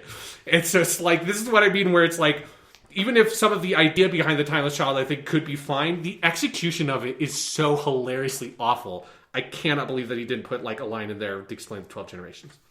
So now, with all that said, let's move on. So Jonathan, you have your first line as the Doctor. What happened to the child? Oh, please don't do that accent. The Master laughs. Ha ha ha ha ha ha ha. What? What's so funny? What happened to the child? Oh, Doctor, really? Haven't you worked this out yet? The child is you. You are the Timeless Child. Get the fuck out of here. I am not. She doesn't say. She says, no, I'm not. You always have been. I can't be. And more Cyberman bullshit happens for a while. So here's an important point here. Jonathan, what piece of dialogue, and again, nothing is visually shown more than what we've gotten so far. So what piece of dialogue tells us that the Doctor is the Timeless Child? Why is the Doctor the Timeless Child? How do we know that? The child is you. You are the Timeless Child. Yes, that's it. That's all you're given. So far, that's like all we have to go off of. Maybe he's just bullshitting. Let's get some more of this. This is no time to be sleeping. Is it hurting, Doctor? I hope it's hurting, because it really hurt me. It's all lies. None of this is the truth. For the first time in my lives, I can honestly say every word is true. I know my life. I know who I am. No, you don't. You never have. Your life has been hidden from you. Our founding parents wanted a noble creation myth for the Time Lords, born to rule. I remember my home. I remember growing up. I remember you and me at the academy together. That happened. It just wasn't your first life. Why would they lie? Why would they do that? I wish it wasn't true, but it is. You know what I find the most infuriating? You always behaved like you were different, like you were special. And you were. You can see why I'm angry. A little piece of you is in me. All I am is somehow because of you, and believe me when I say I cannot bear that. Show me the rest. I'm not sure you can cope with much. Show me the rest. I have a right to know my own life. All right, but I'm not sure it's going to make you happy. So let's pause there for a second. This is so bad. This is so bad. It's so fucking bad. So the Master's motivation about finding, we address how do we know that the Doctor's the Timeless Child? We address this again. But the Master's whole motivation is, I don't like that there's some piece of genetic material of you in me. Therefore, I destroyed the Gallifreyan society. I destroyed Gallifrey and the Time Lords somehow, off screen. Which the Master absolutely would not be able to do. Like, the dude can barely take over Earth. You think he could fucking destroy all the Time Lords? I don't think so.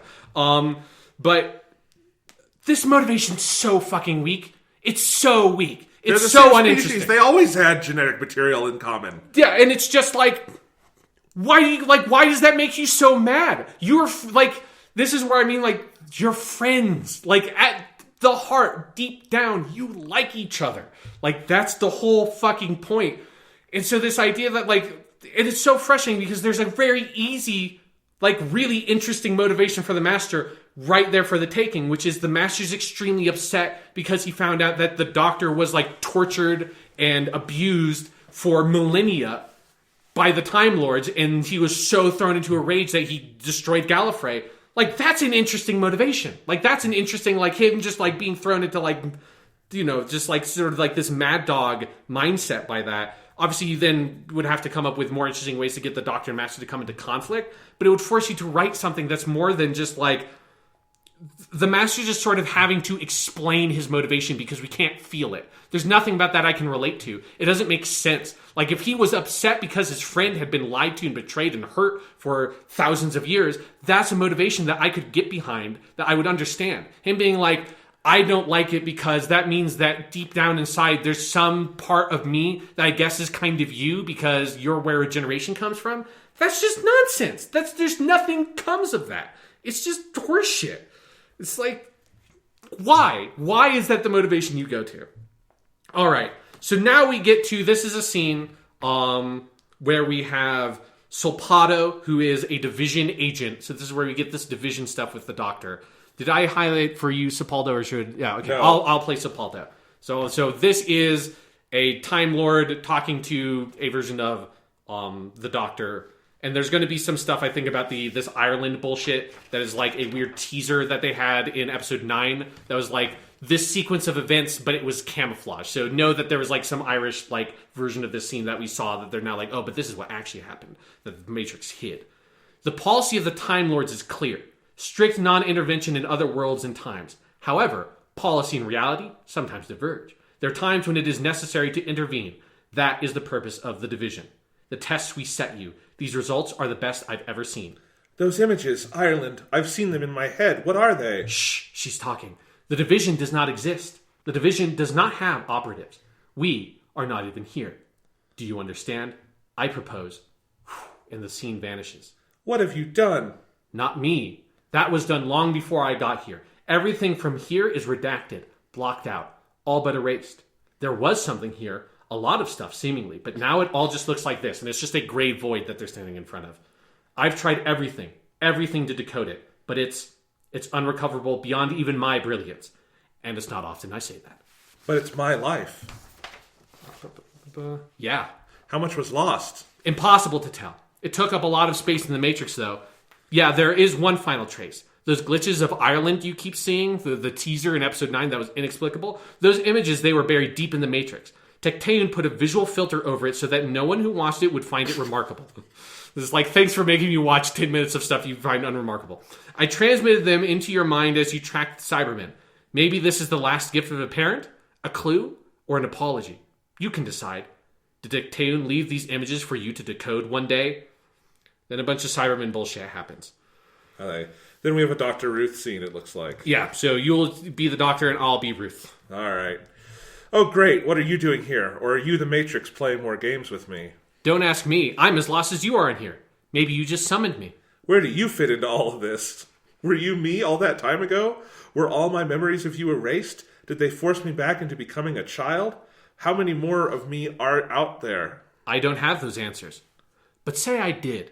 Would that even help? Yeah, of course they would. All this, it means I'm not who I thought I was. Because your memories aren't compatible with what you learned today? Yes. Have you ever been limited by who you were before? Ah, now that does sound like me talking. I'm so tired. The Matrix is sapping all the energy out of me. Yeah, which is something the Doctor just has to say because we never see that actually happening. No time to be tired. Still work to do out there. Lives at stake. Armies being born. People need the Doctor. I don't know how to stop the Master. Of course you do. That one question that's nagging at you. The one thing he said that you didn't understand. The one thing who said? The Master? No. Get out of here. I know this place has blown your mind. Maybe you should return the compliment. And Ruth vanishes. And now we get an incredible scene where the Doctor, who is in a stasis, like paralyzed field, and her consciousness is trapped in like the AI Time Lord Matrix. We now will find out how she escapes the Matrix. So Jonathan, give me your delivery of these lines. No, wait. Are you still there? Of course she's still there. If you were me, you're buried within me. Buried within too many thoughts. All right, first things first. What did she say? Mind blown. Yes, of course. All this history, all these lies. It's too much stimulus. It might work. I've fought the Matrix before. Denied its reality. I can do it again. Maybe. Well, you know what they say, Doctor. Nothing ventured, nothing blown. Oh, I'm talking to myself again. That's a good sign. Thanks, Doctor. Still here. No, shut up. I need to concentrate. All right. Have a blast of this, Matrix. Massive sequence of images going backwards through all the established doctors and then a bit more. The paralysis field explodes. And that's it? That's it. Why does the paralysis field explode? What does she do? She just thinks about things. She just remembers stuff. And it just explodes. Why? Like, I had thought for sure I had missed some piece of dialogue from that episode that was, like, in that, like, very incomprehensible fucking monologue the Doctor has at the end of the scene. That's like, there has to be an explanation for why her remembering her past lives, which, again, is only all the, like, the Doctor, like, William Hartnell Doctor up till now, the stuff she just found out about in the Matrix, and then also this is where you get brief flashes of the Morbius Doctors from Brandon Morbius, which are, like, were implied to have been in that episode previous incarnations of the Doctor pre-William Hartnell that then couldn't be once the 12 regeneration limit got introduced, and so that is kind of like a non-canonized interpretation of that scene. And now it's been recanonized because he put the Brandon Morbius Doctor sequence in this brief flash, and her remembering that blows up the paralysis field? There's no cause and effect. There's just nothing. There's no attempt made for the Doctor to be able to escape the scenario. There's just nothing. She just escapes because she remembered something. It's like, what? What the fuck? So, Jonathan, this is the dialogue we are given that seems to upend what we know about continuity of Doctor Who. That seems to tell us that the Doctor is not a Time Lord from Gallifrey who was upset with the Time Lord's sort of non-intervention policy and decided to go explore the galaxy with his granddaughter, and then along the way, started as a cranky old man and then learned the value of, like, compassion and kindness and human companionship through his interactions with people like Ian and Barbara, and then grew to be the hero we know. Instead, the Doctor is some sort of immortal alien from another dimension and or universe that has an infinite number of regenerations, and was turned into a super secret agent for the Time Lords for a period of time, in which period of time the Doctor was Ruth for one of those regenerations, then had the Doctor's mind wiped, the Doctor reduced back. There's like a throw-off line later in the episode saying, like, upon some regeneration, your mind was wiped, and you were turned back into a child in that regeneration, so that then you could grow up as a Time Lord again, as a normal Time Lord, and then eventually you become the Doctor. Although, importantly, if Ruth was a super secret time agent before William Hartnell, she also has a TARDIS that is stuck as a 1960s blue police box that she is going through time and space in going on wacky adventures and saving the universe. So that's what we are meant to understand. So let's talk about that for a second before we talk about what this dialogue actually is telling us. Yeah, look, if this is true, and I know you'll give some other thoughts on this. I gave my thoughts on this on Twitter when this happened. And I'll just be frank, if this is true and this holds, Doctor Who has to end. You can't make more of the show. You either have to reverse it, or you have killed the show, you have taken a bullet, you have put it in the head of the show. This is the worst thing you could ever write in Doctor Who. It is, there's a reason why everything you know is a lie is anathema to serialized storytelling. Yeah. Especially 55-year serialized storytelling, because you cannot tell someone this thing you're invested in, all of it was a lie. William Hartnell wasn't the first Doctor. All this is crazy. All of Peter Capaldi, like, remember that amazing 3 years when Peter Capaldi was the Doctor and he went through this entire crisis of identity? Meant fucking nothing because it's all based on a lie. You have killed Britain's longest running show if this is meant to be taken seriously. And I am stunned and appalled that the BBC let this get on the air. Yeah. So, but I don't, it's like so self-obviously bad. Yeah. I don't even know what more to say about it. It is, I've never heard of anything more insulting ever happen to a piece of media like than this. It made me feel physically sick when I read about it. Yeah, it is. Like, I went and took a shower. I felt dirty and I felt sick in the and I know that sounds like an overreaction, but this is a show I love so much, and this is such an insulting thing to do. like, and I also said this at the time, and I don't even know quite how to put it in the words, and maybe you can help me. Why can Chris Chibnall not just fucking let the first female Doctor be the Doctor? Why can't he let her play the Doctor, play the character, do the thing instead of making her ultimately other? This is the Doctor who figures out the grand secret. This is the Doctor who finds out, oh, I wasn't the first female Doctor. I was always a girl. And there were tons, and like, it's no longer an arc of this was a character who was a man who transitioned to womanhood. That sounds like an interesting story you could tell. He's never been interested in telling that. Yeah. So now it's like a really, really bad version of someone who's read about wokeness on the internet, but never knew anything about it. And it is the most insulting, like, faux liberal, faux woke bullshit. And it, like, fuck this. This needs to be, like, my pitch at the time when this aired is that the next season premiere, when they have fired Chris Chibnall, needs to be Jodie Whittaker waking up in a field in Peter Capaldi's clothes and quickly confirming for herself that everything in the last 2 seasons was a dream, and then either she bonks her head on the TARDIS console and regenerates and we start fresh, or we give her another chance to actually play the character. Yeah, because it is, if this is something that they seriously follow through on, it is the most colossally stupid thing in the history of Doctor Who, which is saying something. You cannot make more of the show. It's over. I mean, this is like the Doctor being half human bullshit from the TV movie is mild compared to this because that doesn't actually, like, it makes the character a little bit less interesting, sort of just conceptually, because he has less of a cool feel to him, but it wouldn't actually impact anything. This, especially because I think it's made worse by the fact that we had just had, at the end of season 10 with Twice Upon a Time, we had just brought that shit back, like, to the forefront, because we brought the first Doctor back with David Bradley, right? So we had just, like, literally put a spotlight and magnifying glass on the fact that this has been a contiguous character running since 1963 who has changed tremendously in that period of time, who has grown as a person from William Hartnell to Peter Capaldi. And there's a continuity there that is, like, remarkable and incredibly satisfying to engage with, that also reflects, like, the growing, like, in, like, changing feelings of, like, the period that the show was written in and all that kind of stuff that's, like, so cool about Doctor Who. And this shifts that and the very particular unique situation that Doctor Who is in as a TV show, and turns into something incredibly generic, which is that the Doctor is special. The Doctor is, like, unique, beyond unique. And, like, even, like, Lampshades, the Master saying, the thing I never liked about you was that you always acted like you were different, like you were special. Oh, and it turns out that you are actually, like, special and amazing and perfect and incredible. And, like, in her heart of hearts, or hearts of hearts, I don't know, does she even biologically supposed to have 2 hearts? I don't even fucking know.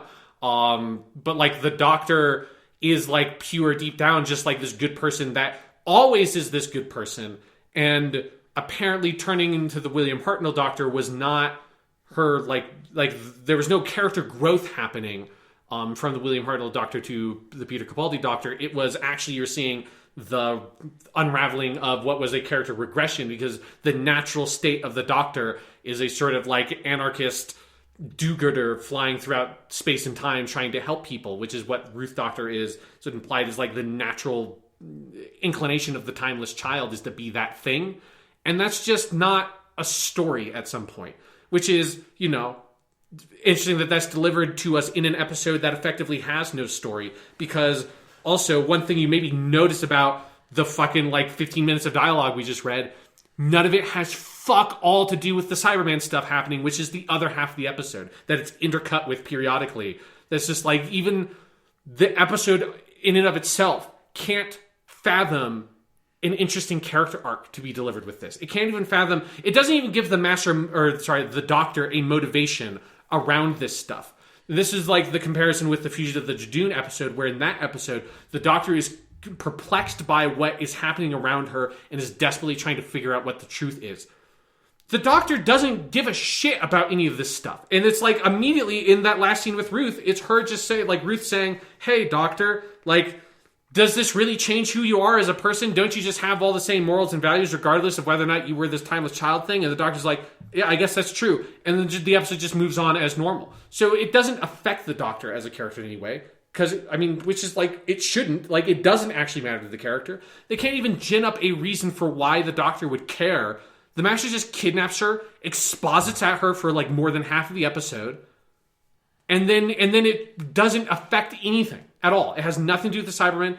It has nothing to do with the Doctor. The only thing it has anything to do with is the Master, and he's like weirdly rendered as like the protagonist of the episode because of that. He's the only character taking action in the episode. He's the one moving the plot forward. He's the one that's like actually coming to like the conflict with the Doctor, and it's like reversed unintentionally because the episode's not doing that on purpose. It's just that Chris Chibnall doesn't know how to take this dumb fanfic idea he had and actually put it into an episode of television. So instead of doing that, he just wrote a like fucking screed and put it on TV. And that's all that we got. And we didn't even get... Again, I cannot stress enough, I've never seen an episode of television that did not have a plot in the way that The Timeless Child did not have a plot. Like, Seinfeld episodes are plot, like, have plot. That's, you know, the old cliche that Seinfeld is a show about nothing. It's not. It's a show about things. This is an episode of TV that is about nothing, has no plot, has no story content. And you can tell because there is literally no connective material at all. Nothing presented to the audience in dialogue or imagery that directly connects the Timeless Child to the Doctor. There's nothing at all. So if this is real, if they're actually moving forward with this, it is the most colossally bungled version of this reveal they could possibly do. Because it doesn't feel real. Coming to watching the episode, knowing that this is the information presented, and just getting that distilled from the internet, and actually seeing how the episode communicates it, I think it's fake. It has to be fake. There's no shot that shows like 100 regenerations happening with the Doctor, ultimately culminating in like William Hartnell standing there, right? There's no... If you're going to actually do this, the only way to do it is to actually fucking do it and show a direct connection between the Timeless Child and the Doctor. There's nothing presented. Instead, you get this weird like... And here is thousands of years of history of the Timeless Child's life that is just mysteriously redacted from the Matrix that we cannot possibly recover, which would be the period of time that would connect the Timeless Child to the Doctor that just doesn't exist. So if this is real, this is the worst possible way you could have made the reveal.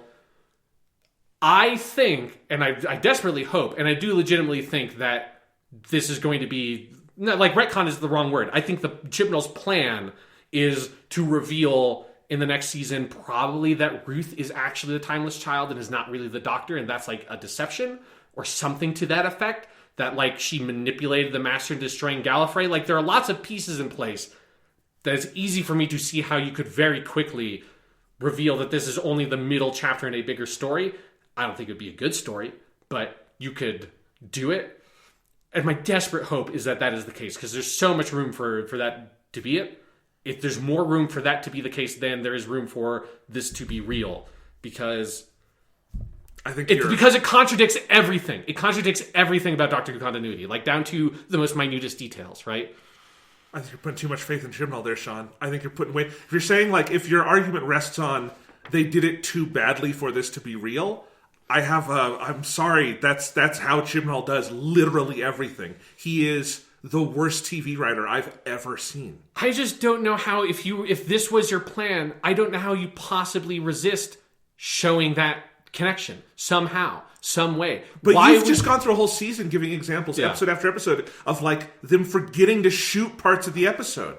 Like, maybe it's just that bad. I mean, it is obviously entirely possible, but this is me saying that, like, my experience of watching the episode is that, like, this reveal of information feels so fully bullshit. Like, it just feels like there's no, like, every single piece of this feels like it's just not, like, the way that the information is presented doesn't feel concrete.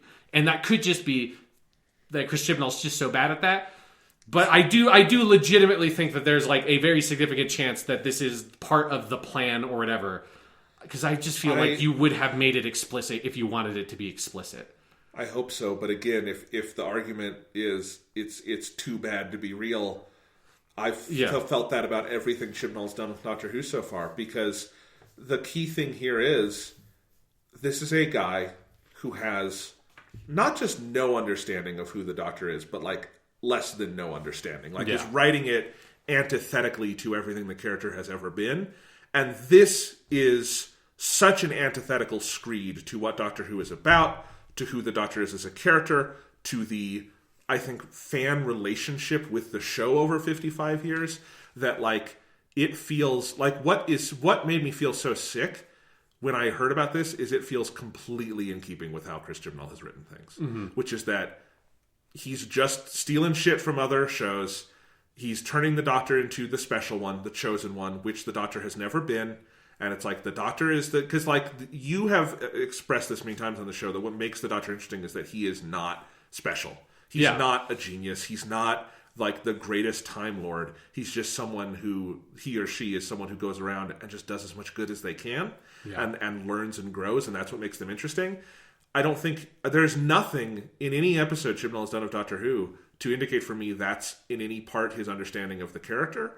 And so if the ultimate end goal is I want to shit all over all the existing continuity so that I can make it the Doctor is the chosen one and is the special space messiah, and that's how I'm going to leave my stamp on this, and then someone else will be holding the bag to, I don't know, have to do a dream sequence, because I genuinely don't think you can keep Doctor Who going if this is what you've done. I think the show something has to happen.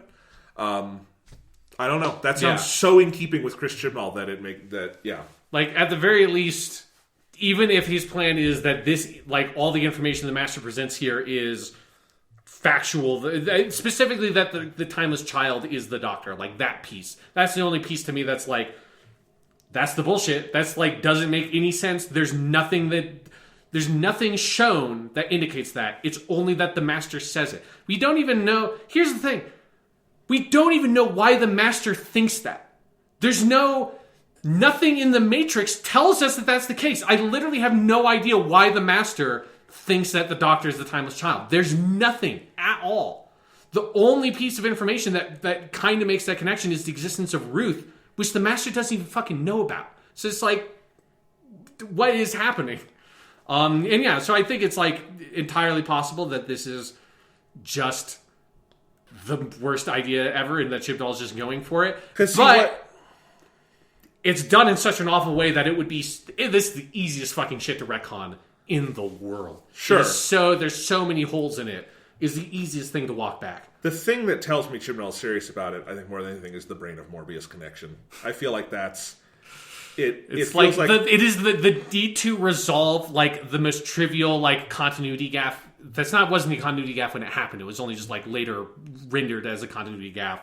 To resolve that by making the biggest continuity holes you could possibly imagine in Doctor Who, which is a show that is very loose on continuity. I don't, generally speaking, give much of a shit about Doctor Who continuity, but, like, the TARDIS being stuck as a 1960s police box in an unearthly child, which is when it happens, and there's dialogue, you see that it happens, that being when that happens, that's a fixed point in time. That's like, contradicting that is just colossally stupid. It makes no sense at all. Like, that's the biggest, like, continuity. Like, why would you fuck with that? That's just what? And for the Brain of Morbius Doctors, like, really? Because in the Brain of Morbius, it's super easy to look past that. It's not like that scene is like that scene. I mean, even look past it. You can just read it differently. It's not. Yeah, the fan explanation that, like, I sort of, like, the fan canon or whatever of it is that's like, well, those are just images of Morbius's regenerations because they're having a weird time, like, Lord Mind battle. Sure. And it's like, it's clear that that's not what the intention was when Robert Holmes wrote the script, but it is very easy to just look at it that way and just not give a shit. Yeah. And I feel like if this is not walked back, then we're just going to, like, as a, I don't know, Doctor Who community, have to make this really clean break where Twice Upon a Time is the end of Doctor Who as a thing, and then, like, everything past that is, like, something else. Do you know what I mean? Yeah, like someone at a convention gets Peter Capaldi to, like, record a scene where, you know, in Twice Upon a Time, the whole thing is he's, like, refusing to regenerate, and he just, like, redoes the ending of that episode, and he's like, you know what? Nah. And he just falls over dead. That's it. He still gives the whole speech. Yes. And then he's like, just be kind. On second thought, let's just end it here. Yes. And just kills over dead. Yes. I mean, that would be preferable to what we've fucking gotten. Yes. I mean, I can't fucking believe the BBC is letting this happen to Doctor Who. I can't believe it. It's out of this world that you would have fucking the Stephen Moffat years happen, and then this, and think we'll pay millions to get this shit on the air. I just can't even fathom it. It's well, you know what, Jonathan? The Timeless Child is the lowest rating episode in all of modern Doctor Who. Like, it was viewed by the least people, which is incredible because it's the finale of the season. That and the never happens finale on is TV, always like the second or third most viewed episode of the season. Yeah. The only other case in which that is not true is the Battle of Ranskor Avkolos, which I don't think it's the least viewed episode of that season, but it's like in the bottom section. Because, season 11 had very clear attrition. The last two only had 6 million viewers apiece. This one had 4.6. I mean, which is actually a pretty steep drop off from the rest of that season. Yeah, which is, like lower than... I mean, if you look at again, ratings don't matter a ton in modern counts, but it's just a metric to look at. This stat is interesting that the finale of season 11, the Ranskor that was 6.5 million viewers. That's about what the season 12 premiere was. More people didn't come back for the premiere. Yeah. So the attrition just has been continuous from what was like 8 million or something for the premiere, which is like really good for Doctor Who. Like, I don't think we had hit those numbers since like around like David Tennant time. Yeah. And then now we're at, again, like it just falls basically each episode to the finale being the least viewed episode of the season, which has never been the case. Like in all of the RTD Moffat years, the finale is always one of the most viewed episodes of the season, because that's how that works. That's how that's just true for most TV shows. That's not a Doctor Who thing. That's just a thing. And so it's like, wait, because when I heard that stat like a week or so after the episode came out, I was like, that can't possibly be true. Like, regardless of how bad the episode is, it just blows my mind. It's like, that's just not how ratings work. Like, it shouldn't, at some point, it shouldn't matter how bad the fucking TV show is. The finale still should be the least viewed episode of the season. Yeah, I don't know. I mean, Chibnall just needs to be fired. Like, that's... Yeah. I hate... I don't want to be mean. I don't know the guy. But, like, obviously, like, BBC just needs to take him off the show, put someone else in.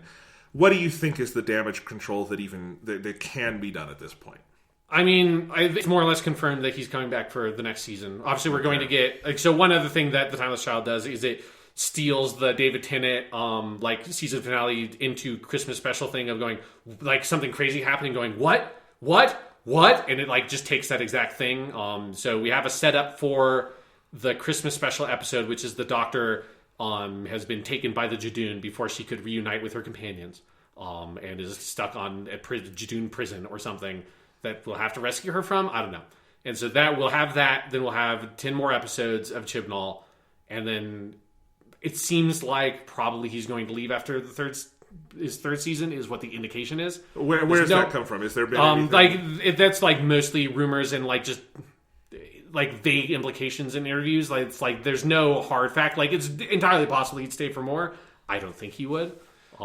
Because I think he knows. I think he knows that like, I mean, again, like, he knows because the fucking ratings are dropping. He knows because the reviews are bad. Yeah. Like it's the metrics on the show, and I assume are tanking. And I mean, it's very much tradition at this point for the Doctor to have 3 seasons and then be done. Yeah, I would be shocked if Jodie Whittaker stayed for another. She's definitely going to leave after the 3rd season. Okay, so possibly imagine it. Hopefully, season 13, Chibnall finishes this. Maybe we do get what you're suggesting, and Chibnall walks it back with the Ruth thing, and Ruth is like the big bad. That could be interesting. Yeah, I mean, everybody hates this Timeless Child bullshit. So even if he was going to play it straight, he did like clearly swerve really hard in season 11 or season 12 to make the show try to make the show as different from season 11 as he could for 12, because like, it's not just we're going from using no returning monsters to we have the Master, we have the Cyberman, and we have the Judoon. It's not like we're going from doing almost no references to continuity, like down to like barely ever mentioning the term Time Lord or Gallifrey in season 11, to that being everything that season 12 is about. So I feel like even if it's something he was going to play straight, the reaction is so negative that he's going to be like just wildly swinging the other direction again because he has no fucking balls, because he has no like foundation for his storytelling. Because I feel like the best case scenario at this point would be he does what you're suggesting, Jodie Whittaker gets conked on the head and regenerates. I don't know. I always say that for Doctor Who because I love the imagery of the Sixth Doctor. The Sixth Doctor Yes. like, bumping his head on the TARDIS console and rolling over. I'm not saying I specifically want to see Jodie Whittaker conked on the head. It's just that's always my favorite way to regenerate the Doctor is they hit their head on the TARDIS console and regenerate. Yeah, I want like all the people who this version of the Doctor has like fucked over for her like weird like hypocritical morality to just like assemble together and attack her. It's like the end of season 5 of Game of Thrones. Yes, yeah, basically. For Gallifrey. For Gallifrey. I don't know. Yeah. For the show. Yeah. Anyway, so she regenerates. We get a new Doctor, new showrunner. And because the continuity cul-de-sac has been closed, hopefully they can just move forward, and this will have just been a weird, bad phase in the show. Yeah, which is totally a possibility. Like, it's... Doctor, again, like, there was a point at which it was stated in the TV movie that the Doctor was half human, which is like, nope. We just sort of... I know, but it's one line that's super easy to... Like, that's the easiest headcanon ever, which is he just regenerated. Jonathan, do you want me to read you the one line? The child is you. You are the timeless child. That's literally the only thing. It's within all of this. So, like, I think what would happen is you would retcon specifically that the Doctor is a timeless child. I think the rest of it is here to stay. I think like regeneration came from the Time Lords doing this thing with the timeless child, which again I'm fine with that. Like this episode is complete fucking garbage. Like it is. If there's anything we have found out about the things that Chris Chibnall is bad at, writing finales is maybe the biggest one because both of his finales are like 2 of the worst episodes of modern Doctor Who, bar none. Like this might be the worst episode of Doctor Who I've ever seen. It's so vacuous. It's so utterly vacuous. I know Doctor Who has had rough periods before, but I just don't think anything compares to this because even if in its roughest spots, which I guess would be the Colin Baker years, you have someone who's really good as the Doctor. Like you have some good episodes in there. Like it's so manifestly different, you know? Yeah. Here's a question. I don't really go online much and look at this kind of stuff. What has fan reaction been? Has it been as vitriolic as you think? Like everybody hates it. Yeah. Like basically everybody hates it. Like there's a small section of the fan base that like Chris Chibnall Doctor Who. I don't know how. I don't know why. Those people exist. As they will for anything. You know, I'm sure there are people out there being like, man, the last season Game of Thrones was the best season. People are fucking stupid. Like, those people exist, right? Sure. There are people in this world that are very wrong about things. Yes. I don't know why they are that way. They are just that way. Donald Trump is president. Yeah, exactly. So it's like there are some people that, like Chris Chibnall Who, because like there are those people that really hated Stephen Moffat's version of Doctor Who. And then some of those same people then, like... Stephen Moffat, like I criticized him occasionally, particularly in season 7, for him like trying to get a little bit too cutesy with like cozying up with like Doctor Who continuity stuff, which I think ultimately ended up being kind of nothing. And like the only one that I still like that was a dumb idea was Clara pointing the Doctor to the TARDIS in Name of the Doctor. But generally speaking, Stephen Moffat only like vaguely sort of gestured towards continuity stuff. And then anything he did, he just sort of closed the loop on very cleanly, like the hybrid. And it just being like, this is a thing about like characters and the character relationship between the Doctor and Clara. Like, remember when the Doctor and his companion had character relationships and like themes? And like, man, remember when it was just a functioning TV show? But he closed the loop on the hybrid thing, and it's like, that's all it was. Like, right? He's not actually like, he never rocked the boat in any like irreparable way. Yeah. He only used it to kind of help further and like kind of put some stakes on what were character-based stories. And it was the same thing with RTD. Like, other than the Time War, which was a smart sort of like resetting the status quo thing, RTD just only ever kind of like, you know, played within a sandbox that made sense for the character, never tried to like explain the origin of the character. They never tried to say, it's like, well, this is who the Doctor is.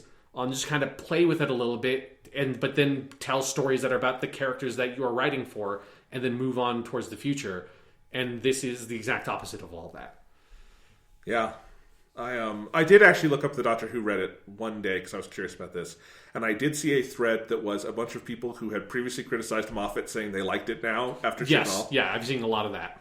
And my other one, I have to say this because this is the funniest comment I think I've ever seen on the internet, is someone suggesting what they thought how the Timeless Child should have ended. And their suggestion was Ryan should have gotten kidnapped and cyber converted. And he would become a Cyberman. and then, did you see this? Yes. Okay. And then, like, over the course of the episode, like the Doctor wouldn't know it was him, and the Doctor would like kill that Cyberman and like cut its head off, and then over time you would see like that lone Cyberman like decaying on that planet until at the end of the episode, Matt Smith walks into frame and picks up the head and says, "Hello, Handles," and that's where Handles came from. Handles was Ryan, and like finally Ryan would have a purpose on this show, and I laughed my fucking ass off at that. Yeah. I mean, here's a question for like Doctor Who going forward. The companions. Why do they like? I think it's more or less confirmed that Bradley Walsh, who's Graham, is going to leave because he has another TV show he's doing. Oh, okay. So it seems pretty, because he also was like doing another TV show around the same time. So there are some very funny, awkward edits where Graham is clear, like Bradley Walsh clearly wasn't available to shoot on location. And so it's like the Doctor talking to Ryan and Yaz, and then it cuts to inside the TARDIS where Graham is, and then Graham joining the conversation. Basically, it's like, this is awkward. So it's clear that he's not going to be there. Which is a pickle for the show, because he's the only companion that the show has ever really kind of given a shit about, out of the three. Which we talked about a lot when we did season 11, and it proved true of season 12 as well. Although all the companions got less focus, which is, less focus than Zero. What is that? But, this season just didn't give a shit about them at all. It didn't even try to give a shit about them, is what I should say. Like, the season 11 tried, it just didn't know what to do. This season just like abandoned basically the idea of developing character relationships between the companions, developing character relationships between the Doctor and the companions, and use them mostly as just like, we need to do subplot stuff for the episodes, so we'll have them go fight Cybermen while the Doctor's doing whatever the Doctor's doing. Well, maybe there'll be an attempt in the finale, or the special, to write Graham out. I don't know. I think what's going to happen is Graham will leave, and then Ryan and Yaz will be joined by 3 more companions, and he'll just make a whole crew of characters he never writes for. Because I legitimately am curious what it would be like. Like, I really would love for them to only have one companion and wipe the slate clean.